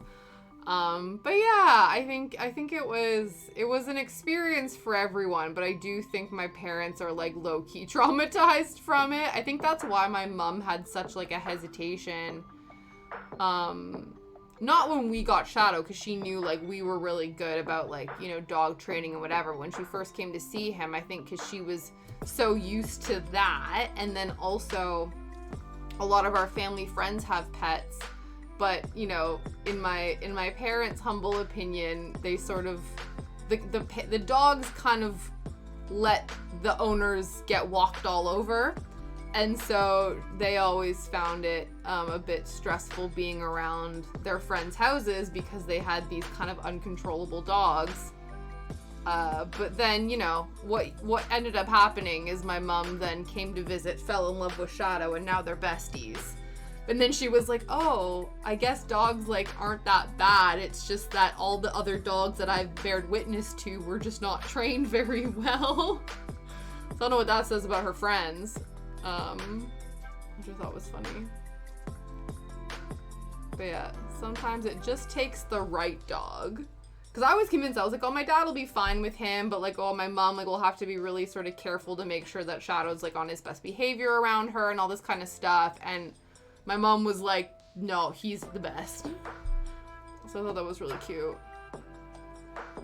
To be fair, I think the same thing happened to my other friends. They got a dog, and their mom is like not really into dogs where she grew up, because where she grew up, dogs were, I can't remember where it was specifically, but like dogs kind of, there were a lot of like abandoned like street dogs and stuff like that, so they were kind of a bit more considered like vermin in some capacity, sort of like, you know, how foxes are here. And so like she was like, oh my god, like as if you're getting a dog, whatever, like this is so, like, you know, in her words, she was like, oh, I'd rather have a grandbaby than like a dog or whatever.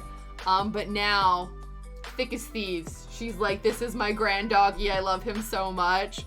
And so me and her often talk, like me and my friend often talk about how our parents had very similar experiences with our dogs, where it was like, yeah, okay, you're getting a dog, I don't know how I I don't know if I care about them, to like these grandmas to like fur babies being absolutely obsessed. So silly. Even too, there's a bit of a hierarchy because my friend's brother, like we're friends with both of them.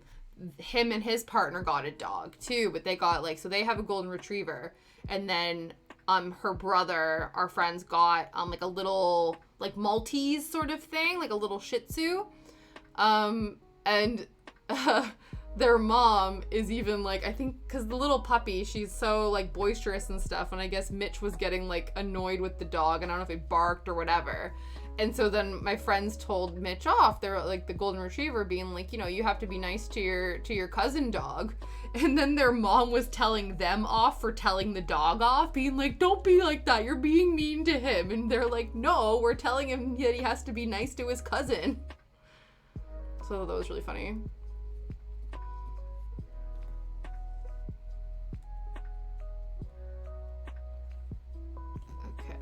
This is looking a little bit nicer in my opinion. I think especially because I know that section's gonna get filled a bit more. Ow. How is it that I stabbed myself twice in succession? 3 times. Okay, listen. I've been feeling like extra clumsy lately. I don't know what's been going on. But I just feel like everything I try to pick up, I know this is an exaggeration. I know it's not everything, but I just feel like I've been dropping stuff a whole lot more. Like I've been just like a little bit out to lunch in terms of things. And so I just like low-key stabbed myself 3 times in a row. It's not okay. Like, get yourself together, Tasha. What is this?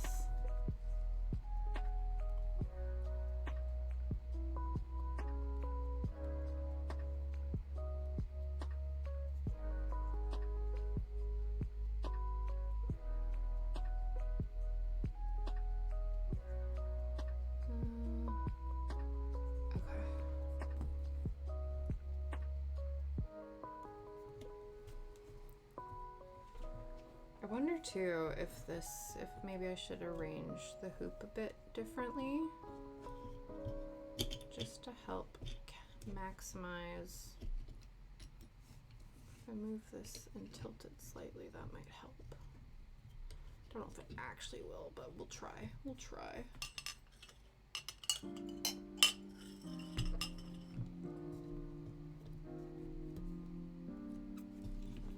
Okay.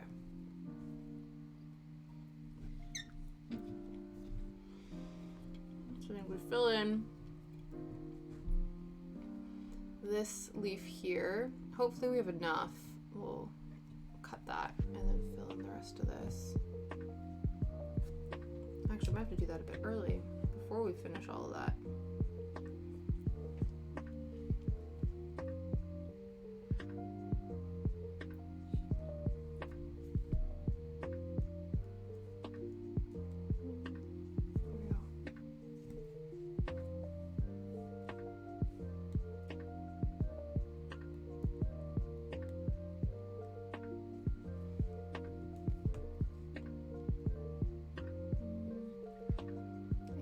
Just to make sure that we have enough thread for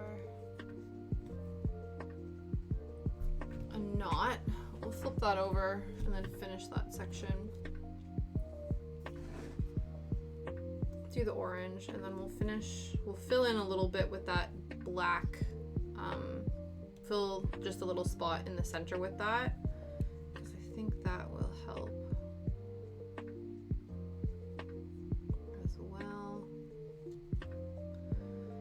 And then I do think we'll need to grab more black thread. Not a lot, but I think as well because we've been doubling everything. Though it's required it did say, like, you know, to use 2 strands for all of this. I think that coupled with the amount of slack I'm giving to then make these knots is maybe what's contributed to our dwindling stash, color stash, but that's all right. I think I've been a lot more or a lot less sparing with the fabric or the thread, sorry, because I know that I have more if I need it.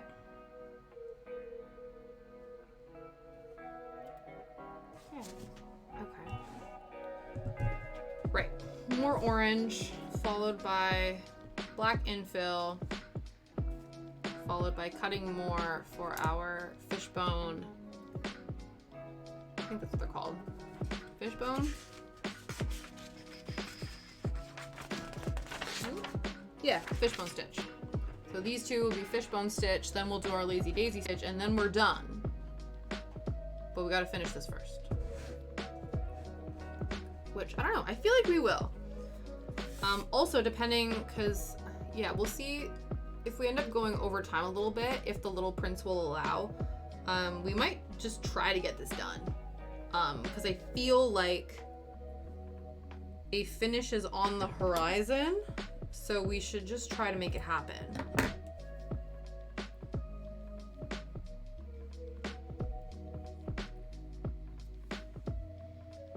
But we shall see.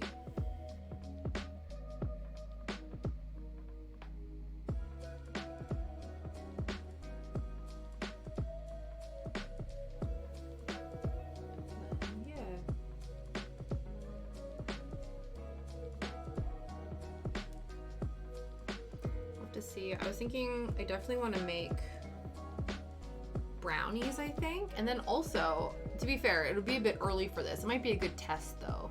Trying to make scones, gluten-free scones, in anticipation for, you know, my inevitable desire to have afternoon tea on my birthday. Because, you know, I know we had a tea party for our stream celebration. But I'm feeling, you know, I would like the scones and the cucumber sandwiches and things for like full afternoon tea experience. So I feel like we can make those.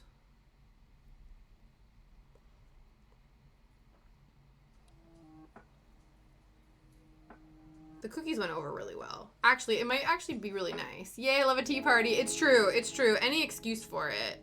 We'll see what happens, as in, like, I'll see if I take my birthday off or not, but technically, March 21st is a stream day. So if I do end up streaming, we might, again, just end up having a tea party, a birthday party. We'll have more afternoon tea, but maybe not. But I think it'll be good, because actually, this will work out, because if we bake tomorrow, I think Liam's going to help my in-laws with continuing to sort out Liam's granddad's place. I've told you guys that he passed away and they're in the process of like sorting through his stuff and getting rid of like clearing out stuff at his house. And it's a lot of work. So I'm sure some baked goods would be an excellent morale booster for the Saturday. So maybe we will do that.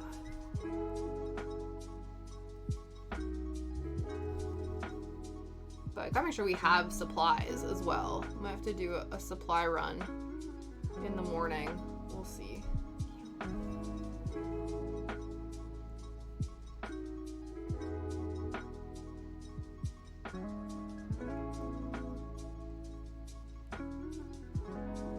Yeah.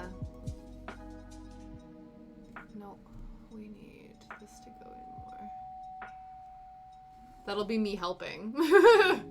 I'll be like, I'm helping. Providing treats. There we go. Ah! Little one's actually gone down. Excellent. I know he's been giving you grief the last few days. He's been resistant.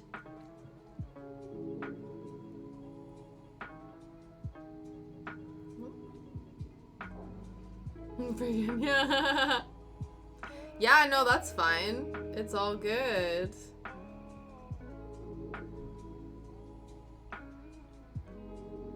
To be fair, I forget it's there half the time. I'm like, oh yeah, that is a thing. Alright, why is this thread playing up and not... What's funny? Tell me a tale. Tell me a humorous anecdote. Is he really?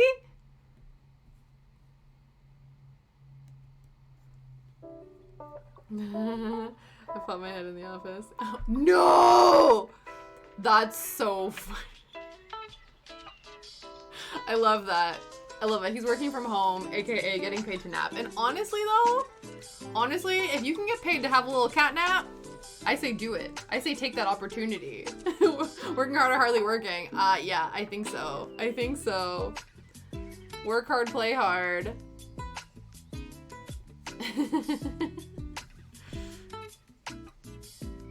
Sounds like he's starting his weekend early.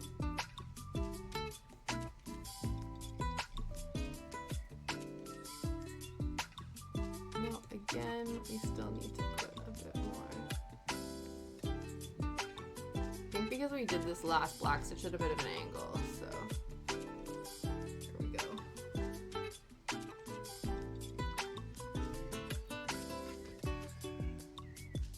I feel like we gotta get it together. Get it together, Tasha. We got this.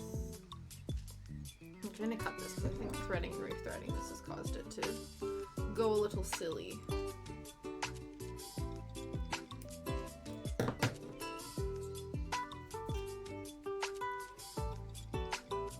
They start 7 a.m. Yeah. Oof. Honestly, like people who, I don't know. Like I am not a morning person.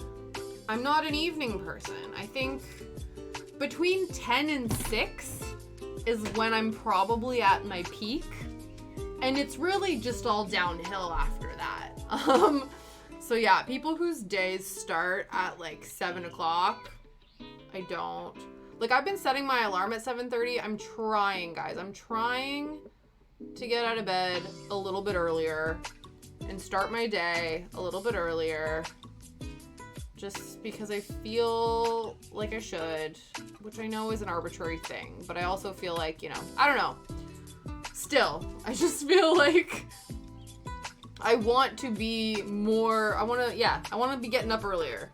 I don't know. It makes it feel like I'm not being a productive member of my household for laying in.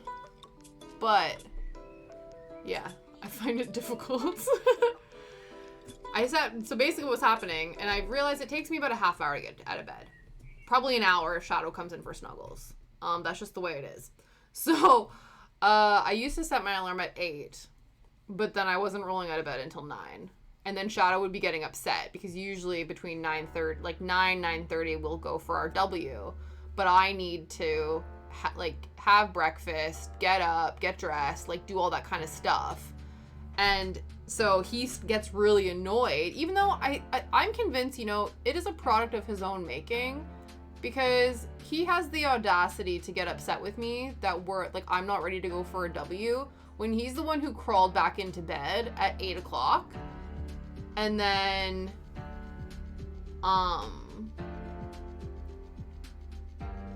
we then snuggle for like an hour, and then he gets upset that I'm not ready to go. And I'm like, don't be so gosh darn cute and come and give me snuggles for an hour if you're then gonna have the audacity to demand I hurry up. Oh, he's getting really, that's awful. Oh, a couple more days.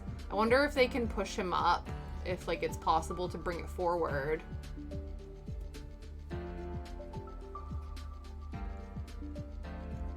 Yeah.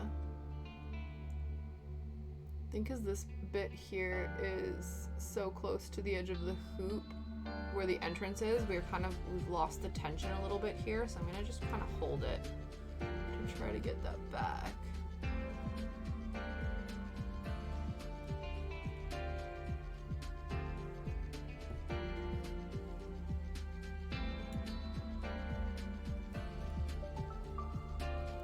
But yeah, because basically what was happening is there was a couple of days, and again, like it's an hour, but honestly, like an hour difference, like I don't know, I feel like the difference between 9 o'clock and 10 o'clock feels very different to me.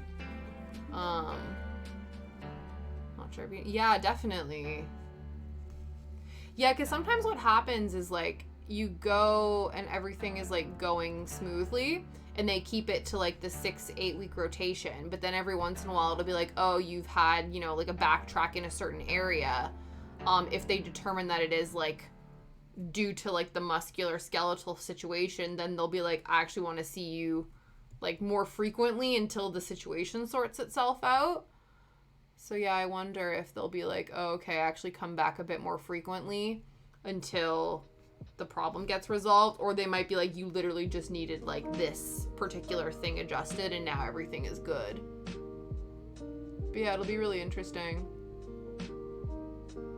Because I always find that too, because there's some moments where I'm like, oh, I'm feeling really sluggish, because the issue they discovered with me is that I have a slight like tilt, like there's something wrong with my hip, like there's a slight tilt in my hip or whatever that I had to get adjusted out, because basically I came in for neck and shoulder pain, and they were like, the reason why is because your pelvis is tilted, and that's then fucking up your entire like skeletal system, and that's why you're getting these like these neck and shoulder tension. And I was like, that's wild. So there'll be some times where I'm having a lot of like neck and shoulder tension, and I'm like, oh man, I wonder if my hip's out of alignment again. And usually what happens is when I think it's out of alignment, it's not. It's just like hormonal stress, like whatever. And then when I think everything is like doing okay, I'm like, oh, you know, like things are all right. They're not amazing, but like whatever. That's when my hip's out of alignment again. I'm like, oh, okay. So it is very interesting.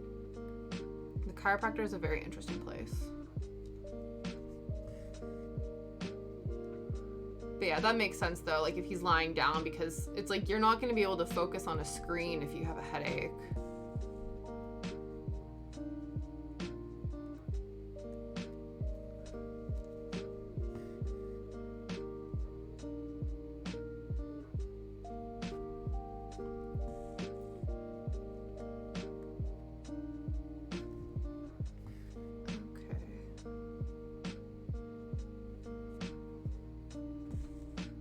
Still not entirely sure. I'm trying to make sure he stays hydrated and stuff. Yeah, we didn't listen. That's the other thing too, right? It's not, yeah.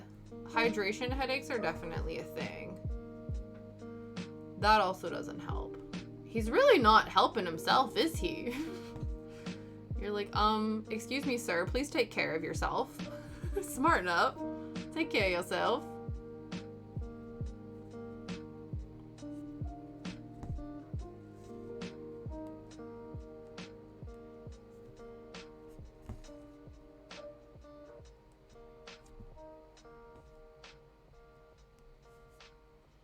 Yeah, yeah, and you're like, I'm not gonna say I told you so, but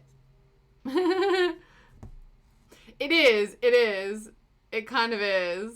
It's like, I'm upset because you're not doing this thing, and I'm like, this is a product of your own making.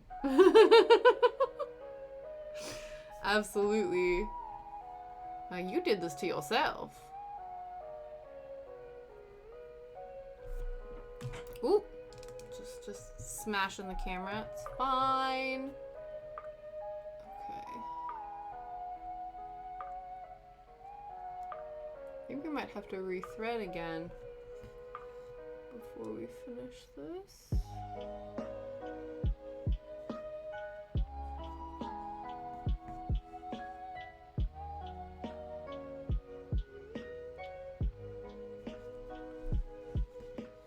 Yeah, it is. It looks like a standard embroidery hoop that I think the artist painted the outside.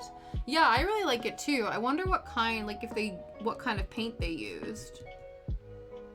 Because I do think they painted it, because you can kind of see in the facings and like where like the hardware is that there's like black paint coming up over top of it. But yeah, I wonder, it's probably just like acrylic. But yeah, I quite like the black as well. That's the one thing I've not, like, attempted to do is, like, decorate the hoop. I've seen people, like, wrap them in ribbons and stuff, or paint them, or color them and things like that, but that's not something I've dabbled in, you know?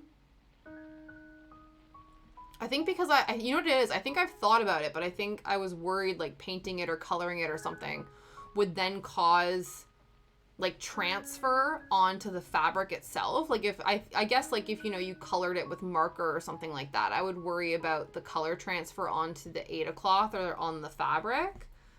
But I guess if it's just, I don't know, if it's, like, regular paint, or if you need, like, a paint with maybe, like, a certain, like, what's it called? Like, a finish on it to then have it so that it doesn't, like, flake off or something. It is acrylic paint. Oh, okay. Yeah, so maybe that's interesting. Because I do have acrylic paint. That's an interesting idea.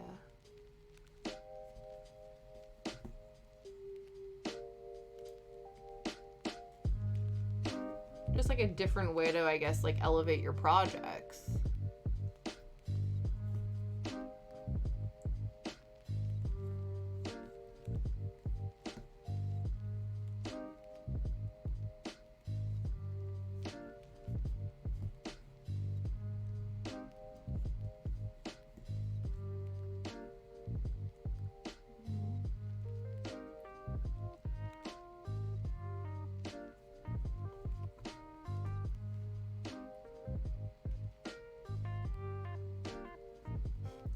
More embroidery goodness. Yes, hi Meg. Howdy, howdy. How you doing? Fine to medium paintbrush, paper plate, acrylic paint. Oh, okay, yeah. How you doing today? How are things? How are things? We had a little hiccup where we ended up pulling out a bunch of this project, so I'm not, like, entirely happy with how this short and long stitch is going, but I think we're bringing it back. We've got it back. I think we might actually finish this today. We'll see. I'm optimistic. But who knows? So close to being fully moved in. Oh, that's so exciting to hear. What are sort of the last little pieces? Oh, it looks good from what I can see. Oh, excellent. I'm glad you like it. Yeah, we managed to fix it. There was a section I wasn't quite happy with, but we were able to fix it, and now I'm much more happy with it. So it all worked out in the end. It did. Whoops.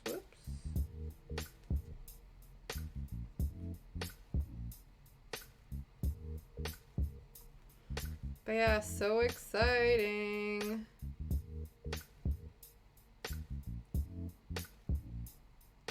Okay, I left this a bit too short, and so I'm really on the struggle bus to make this a knot.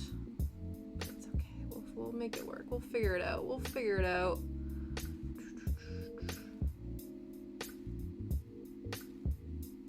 Yeah, there we go.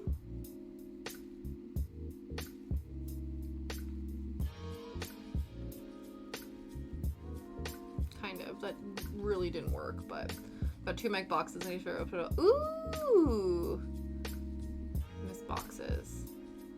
That'll be nice. That's fun. That's like the creative part of moving in. You know what I mean? It's like first you're like just putting like your standard stuff. Like this is where the kitchen stuff goes. This is where the bathroom stuff goes. But then when you get to like involve art and stuff, then you get to the fun part. It's like that's like the part where you're like making the space your own, right? We are making so many knots in this, but not in the right place. That's what's happening. We are making knots, but not where I want them to be. I guess it doesn't matter that much. As long as there's some kind of knot somewhere. But see if we can get one more in, like just a tiny bit closer.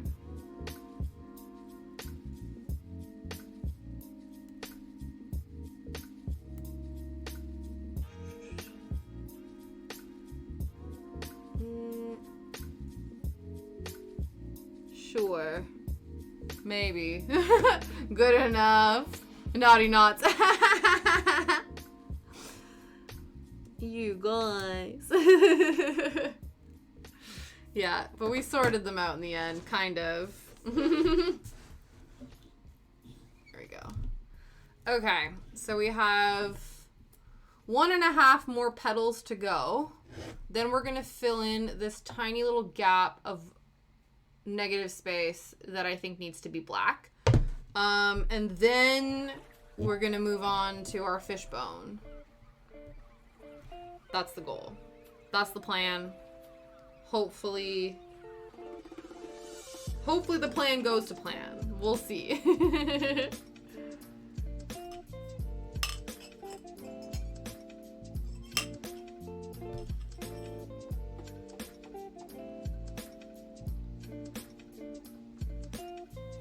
And then we were saying that if we are able to finish this today, tomorrow, we're gonna do a baking stream maybe, because that seems to be the content that everybody wants. We did some polls earlier. The poll's still up on Instagram. I do need to post the poll on Discord, but we seem to be leading to the baked goods content. So we will do that. But if we don't finish this, then we'll be on the sofa, or where Shadow will be on the sofa. We might be on the floor. We're gonna see if that works in terms of comfy cozy couch Friday featuring Shadow, and we'll see how that goes, and then we will finish this. But we'll see.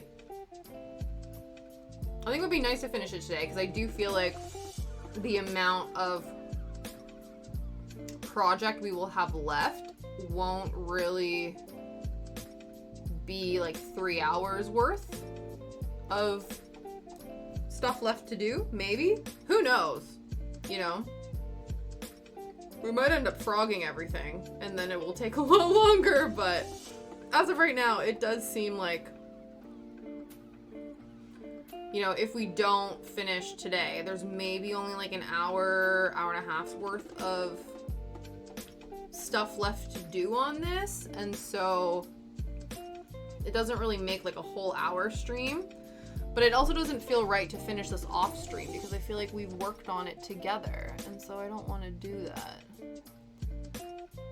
but we'll see. I guess the other option would be to finish this on stream and then like just work on another project, like just one of our many unfinished whips. That's an option, but I don't know. We shall see. We'll cross that bridge when we get there. We'll cross the content bridge when we arrive.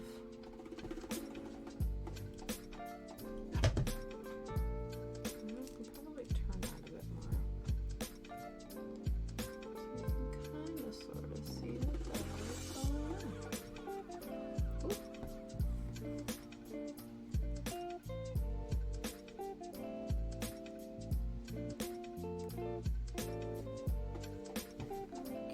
Okay.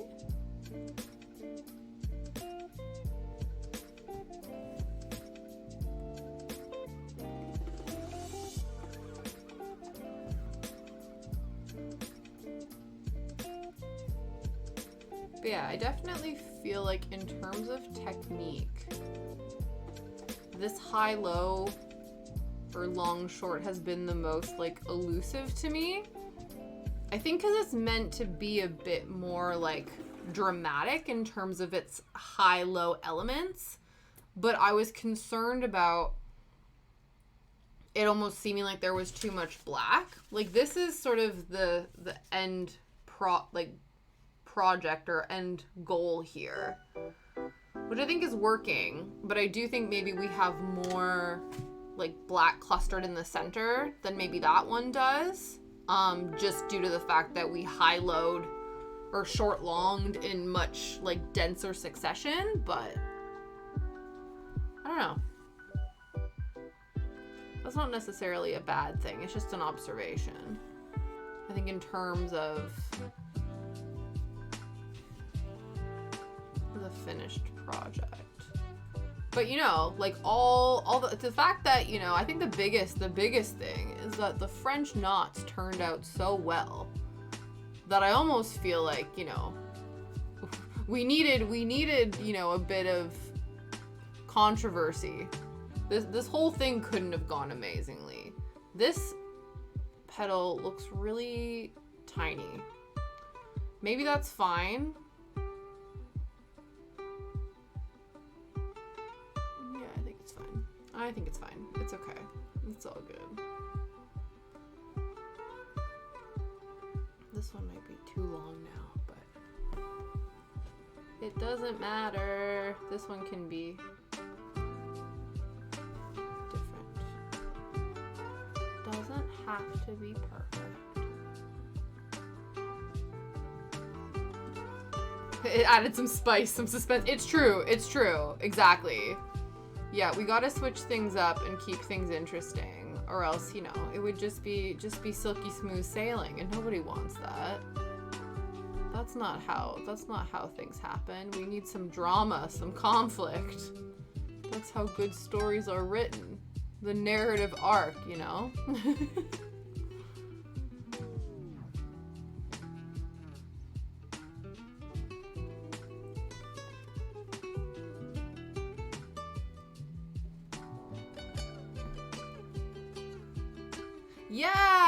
Yeah, we decided, I decided his name is Phantasmo, because we have Phantasma, and this looks like the dude version of her. So I've not played around with this too much. I do know that obviously you can like feed and hydrate them and they level up. I'm not sure, I think there's like games and stuff you can play with them too, but I'm not entirely sure how that works. So I will have to go in and like maybe experiment and watch some videos about him. But so far, he's doing all right.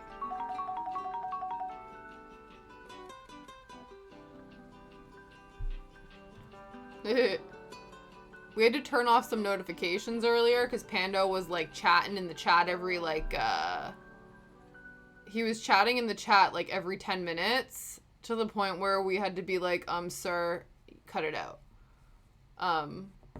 So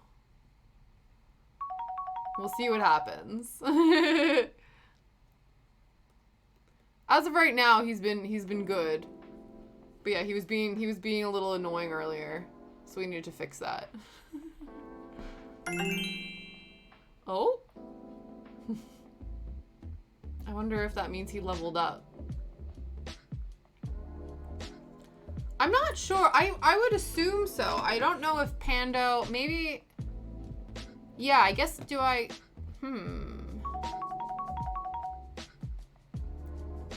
yeah, I must be able to change the name somehow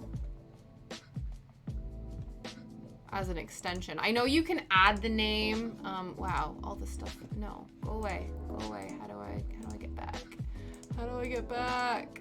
I don't know what I did. Let's do this. Let's pop the chat out again. Pop out the chat. Okay. I think there's a way to display his name on the viewfinder. I think what was happening is there had like a stats bar and things, but it was like kind of in the way and sort of made the layout look a little bit messy. But let's see if we add it back, what that might look like. So we can show the name up there. See, and then so there's the name and then there's his like stat bar. But it's like, it kind of doesn't really,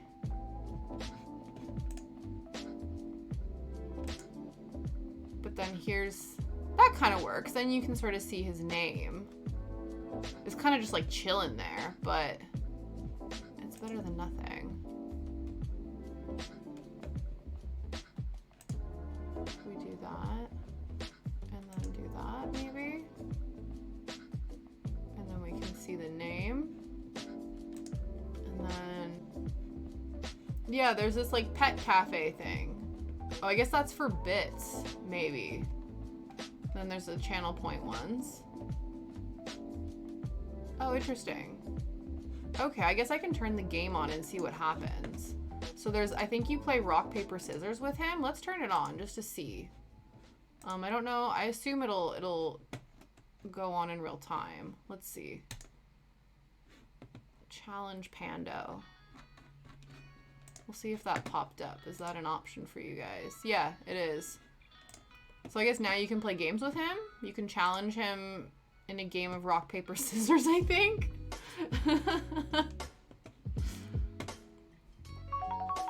Yeah.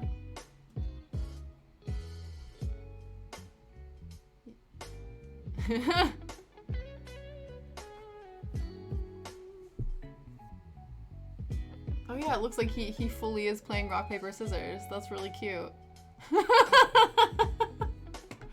Interesting, interesting. We're learning, you guys.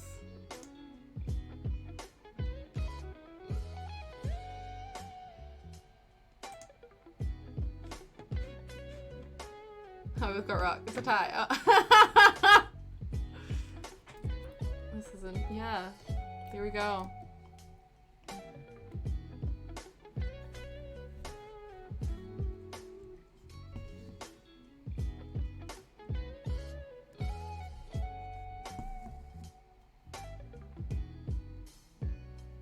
Do you think I need to bring this?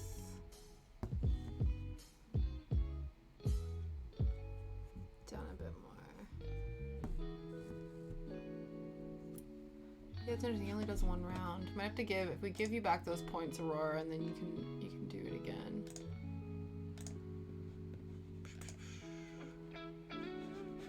Review.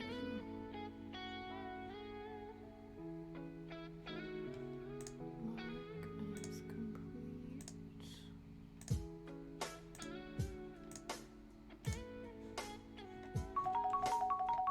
So if we reject that one, and then, yeah, then those will, oh no. I hope that worked. Unless I literally counteracted it while it was happening. Oops, cancel. Here we go. I want to see if he celebrates.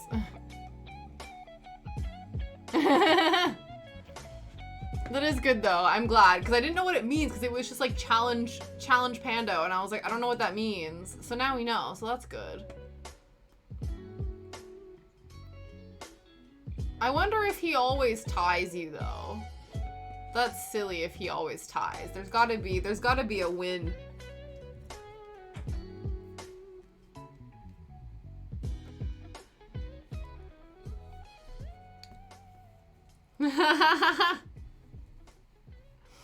Right? I think that's what it is. He's going soft on you guys.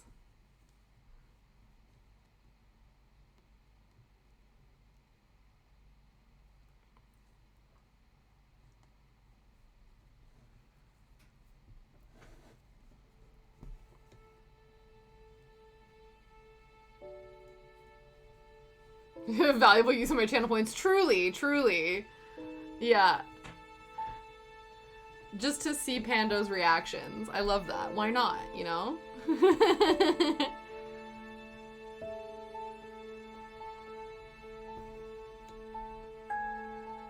Yeah, I wonder if it's a scam and he constantly ties. Even if he wins, we just want to see what happens when he wins. I don't understand. He's being a silly goose.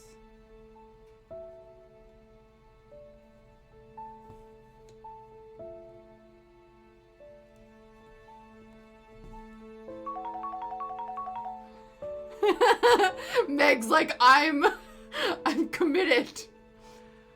I wonder if you have to do it in a certain time. It doesn't seem like it.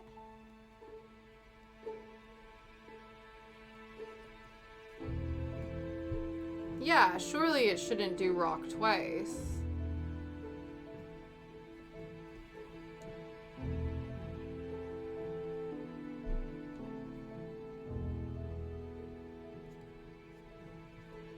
Oh, there we go! He won! Okay, so it is possible. It is possible.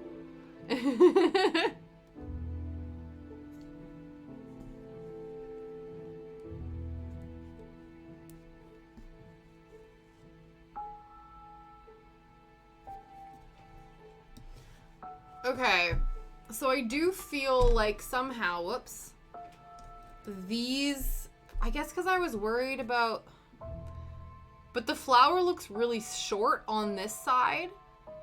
So I think I don't know. Do we try to fix it? Do we try to make this side bigger? Because it looks uneven. Like, it looks like, I don't know. I'm not sure. How do we feel? This is, let's show you guys what it looks like. Yeah.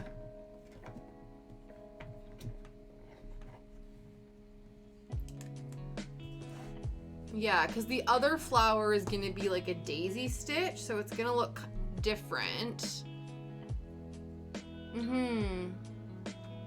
Yeah, I guess if you sort of have the perception that it's twisted, so then these parts of the flower are closer than these parts, perhaps.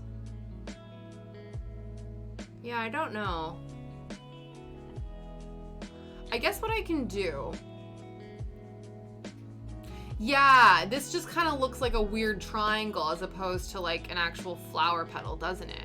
To be fair, some of these do look really pointy. They're looking more pointy and less like petal-like.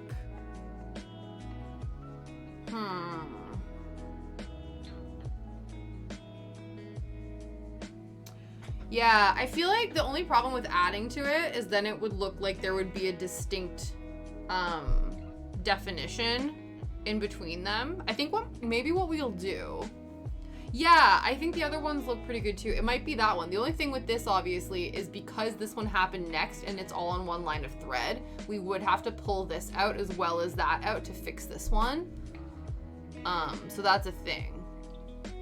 What we might do is we maybe will skip and I will leave this thread loose.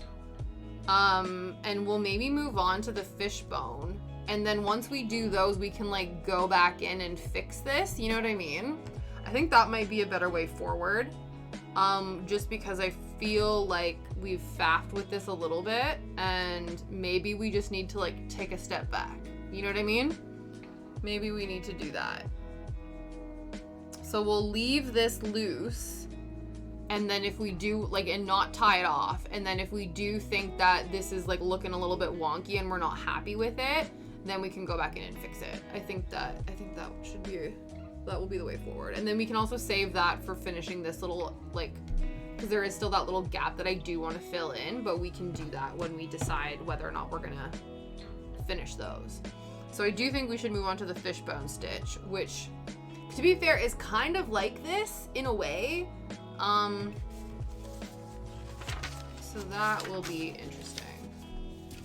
We're basically like filling in these leaves to just look like a leaf, I guess. I do need more black thread though.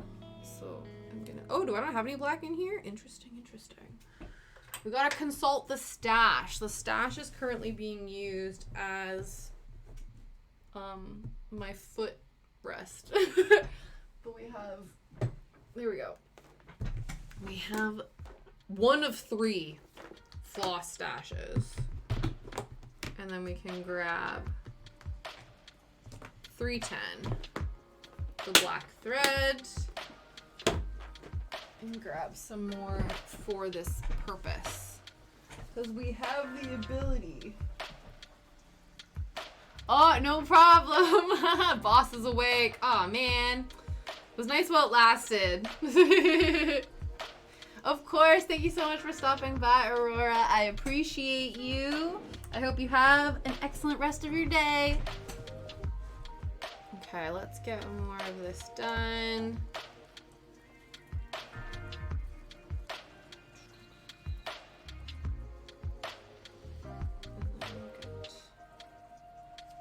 I don't think we'll need much more because it is just for this, and then this guy is gonna be the Lazy Daisy stitch. I'm really excited about the Lazy Daisy stitch.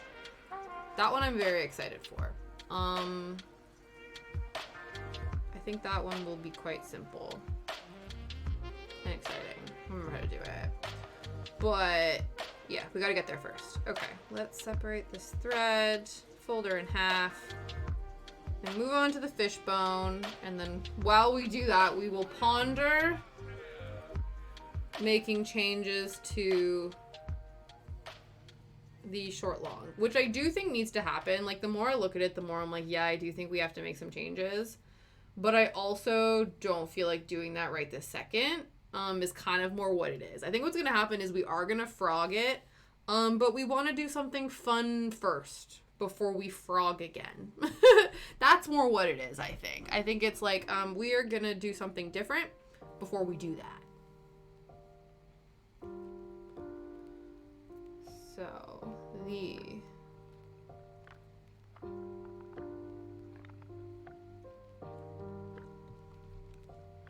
the fishbone stitch is basically starting, what is it, like a third of the way down? Top of the leaf outline, bring it down through the fabric point, and then we're kind of just slowly working our way down, going back and forth, I think.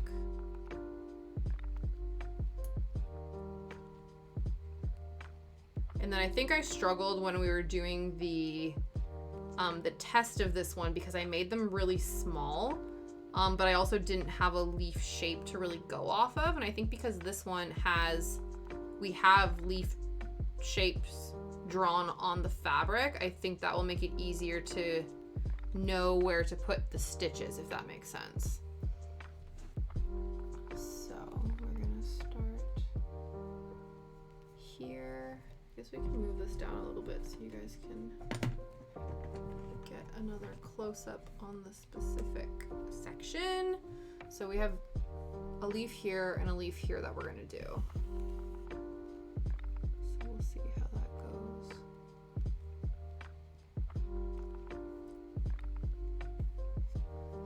But yeah, it seems like we don't go like all the way down, we sort of go partially and then move it down. I just want to make sure that this actually, we can just loop this up here just so we don't accidentally get it tangled in with the other threads. Okay, and then, so 1, 2, and then it seems like the thing with this stitch is that we're constantly like going into the same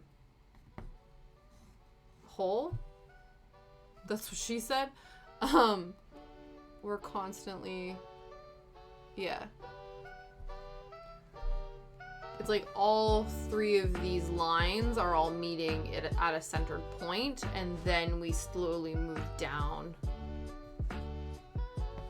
At least that seems to be my understanding of the situation.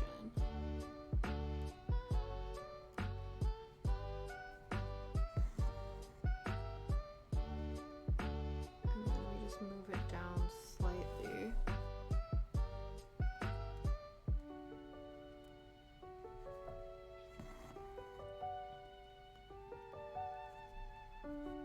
Constantly going in.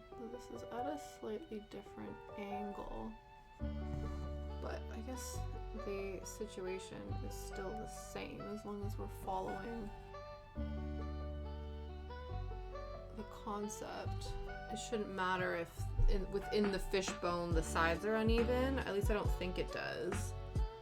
As long as we're filling in the leaf pattern, I think, and it'll eventually culminate in the same area. I think it should be okay. This is what we're hoping for.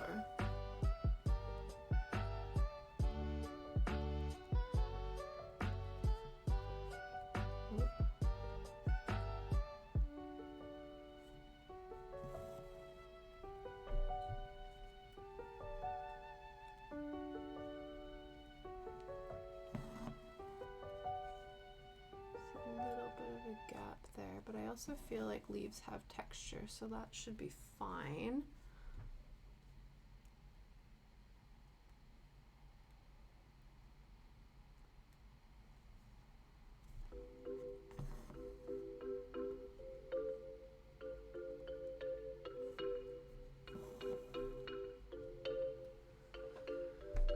Okay, yeah, it's trucking along. I know it's blurry again, but because we move this around, it's not really... Maybe if we bring it up, it's like trying to find the ultimate section where you can see the detail and it's not blurry. But that does, you know, it doesn't seem to want to give you that, unfortunately.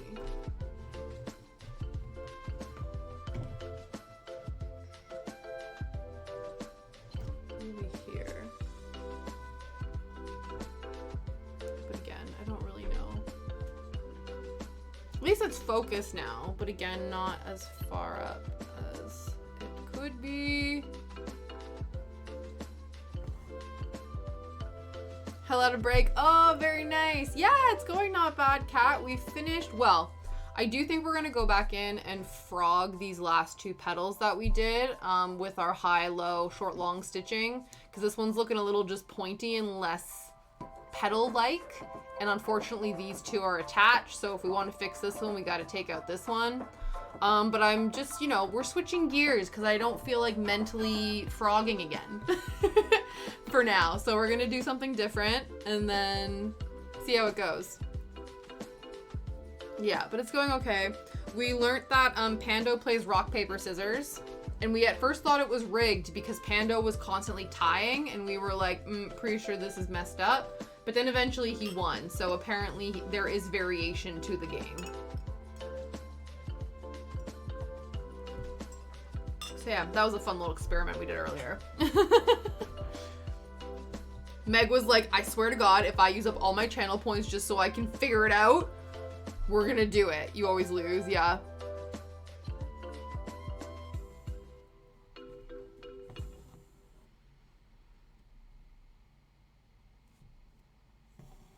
Ooh.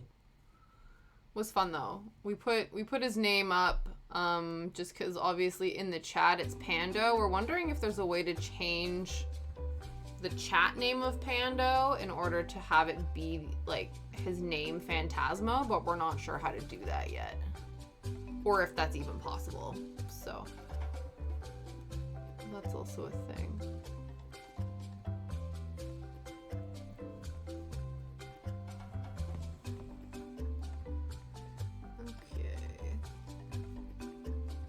I feel like we're sort of curving these points because the leaf sort of turns inward. And hopefully that's looking okay. There's a bit of a gap there. You can't really see it that much though, so I'm just going to ignore it.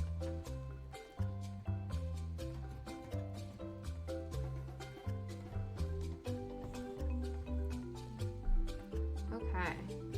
Judging by what's going on here, I do think we probably are working on this tomorrow.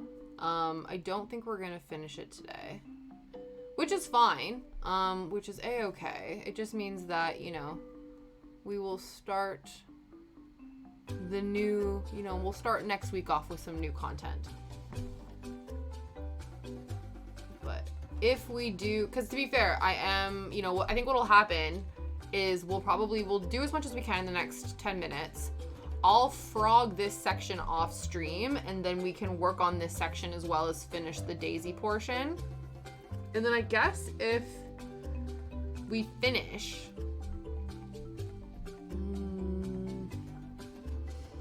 I can bring like a backup cross stitch maybe for us to work on, or I don't know. We'll have to figure out something, or we just do a shorter stream tomorrow. We'll see what happens. We can just like sit and chat and redeem all the things maybe.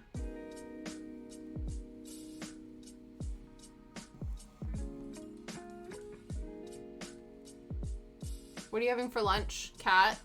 And also, how's the training going? You're getting through it, you're surviving.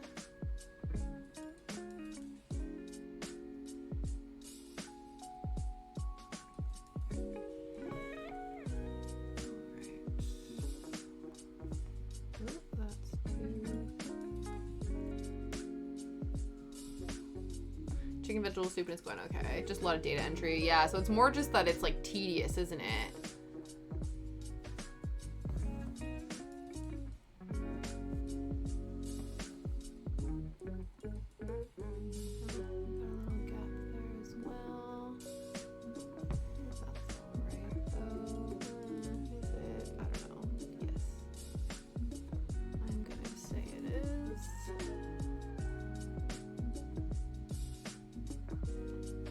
Yeah, very tedious. I think we're about to key into the main form. Okay. So that's not bad. So it sounds like you're like reaching the end of the process, which is nice.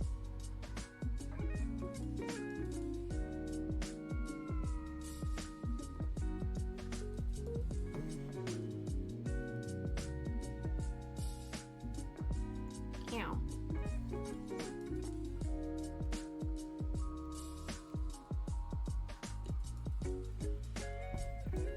It's getting a little bit messy towards the end here, but I think that's turning out all right.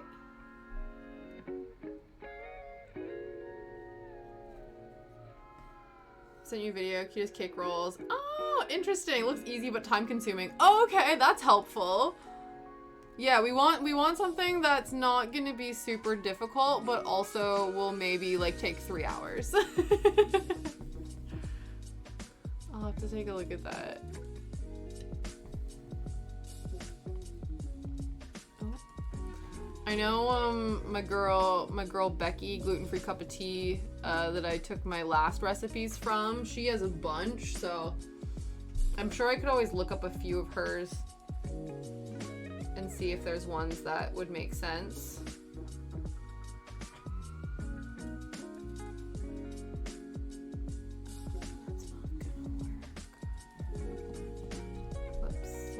Whoops. There we go.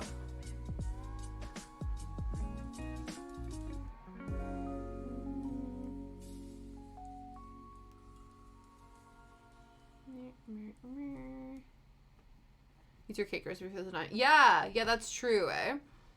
Because it always depends too, right? Like I'm sure you know this as well. When you find something and then you got to convert it to gluten-free, and you hope that it'll turn out the way you want it to.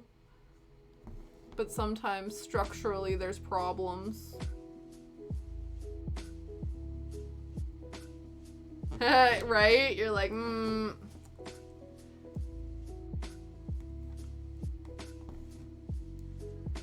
Okay, I think this is...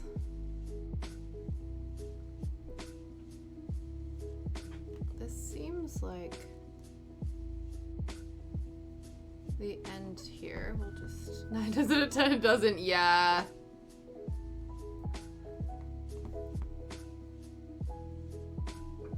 Okay. That worked. Sorta, kinda, maybe. I feel like that's a leaf. That's a fish-boned leaf. Cool. We will finish the next one and then we'll...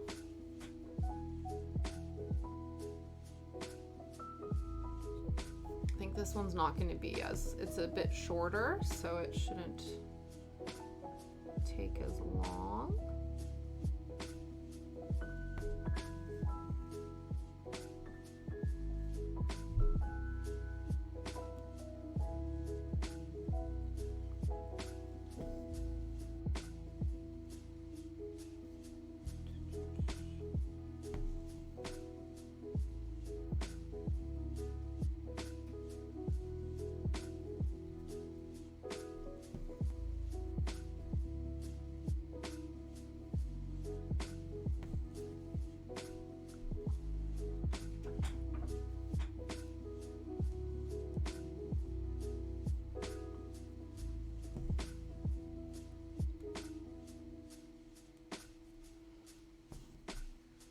And then, yeah, so I think we'll finish this and then we'll call it. I will frog the section of this flower that we're not happy with. And then tomorrow downstairs we'll have comfy cozy crafting stream featuring Shadow, hopefully. I'm sure he will. He's been on the sofa this entire time, so I'm sure I can convince him to stay on the sofa for the entirety of stream tomorrow. The goal is just for me to be more comfy on stream tomorrow. I think we'll make it work.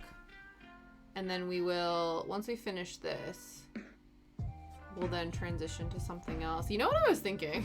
And it sounds, I don't know if it sounds really lame or not, but like, maybe we, like, just do some like cozy coloring or something after.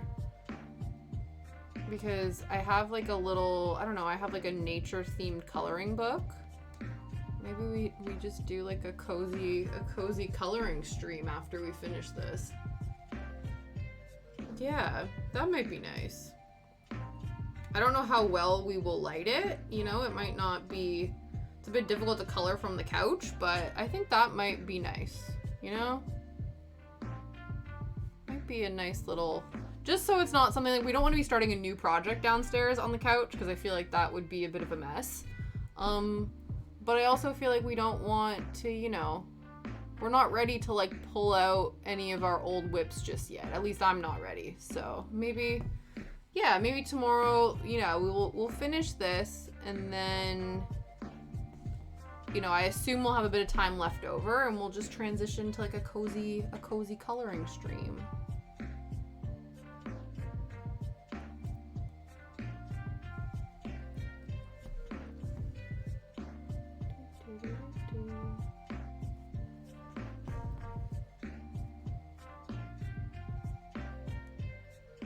And then I guess too, we can also maybe look at, maybe we'll look at some recipes tomorrow in anticipation of next week. If we do like a baking stream on the Tuesday. I'll see what Liam's schedule is like for next week, because then that might determine like when we want to do the certain things. But yeah. So we got options.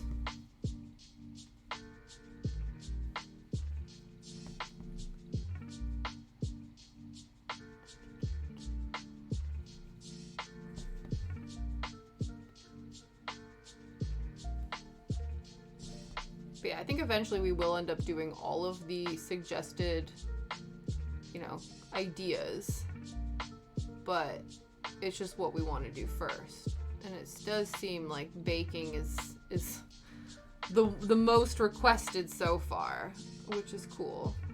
But we want to maximize, if we're going to be baking, we want to bake on a day, probably where Liam needs the upstairs and we were going to be downstairs anyway. Whereas on the days that he doesn't need up here, maybe, you know, we take advantage of that opportunity and do something with that. Whether it be games, whether it be crafts, you know. We'll see. We shall see. I need to transfer over my stream overlay setup over to my gaming PC, because right now I don't have any of that, and I feel like the games I want to play, you know, I want to do like less sort of the nostalgic game route and go more the sort of like cozy game route possibly. And so I need to sort that out. Probably do that this weekend. I'll like work on transitioning the setup over there so that we have it in both sections. Because right now we have different overlays over there.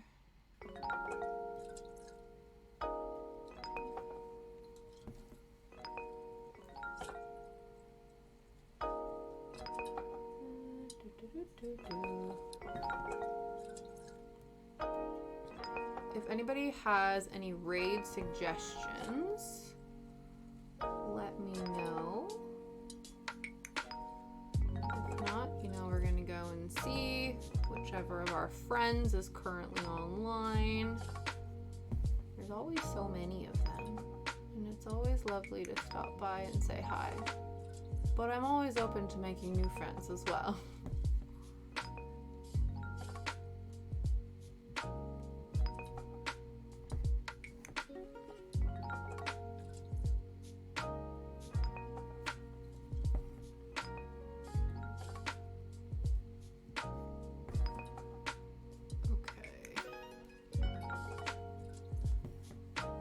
So this one, it's interesting because I feel like now having the perspective of these leaves, because the smaller one is at the back, it almost makes it seem like these ones almost need to be larger and these ones need to be the small ones. So it might actually be alright that we're going to be frogging both of those. I don't know. We'll see. I might just be like, fuck it, we're just going to redo the whole thing.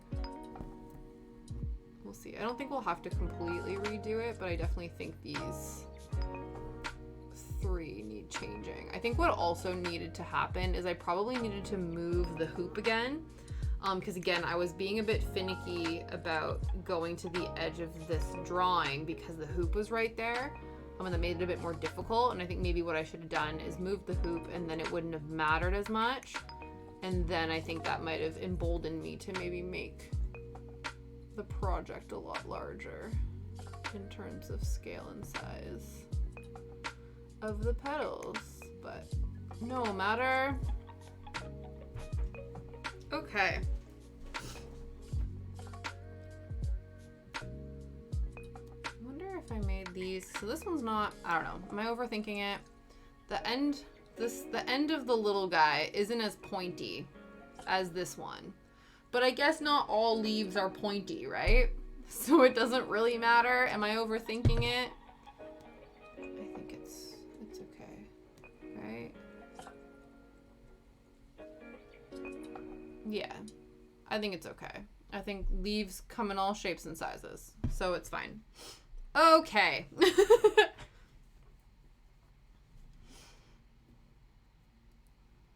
Wonder if, like, subconsciously I'm, like, having issues with this because I know we're nearing the end and I don't want it to end yet. I don't know, and it doesn't matter. Like, it's so bizarre because it's like it's not like we're not crafting anymore. We're just going back to the same things. My cousin's trying to kill me. Oh no, what is she overreacting to now?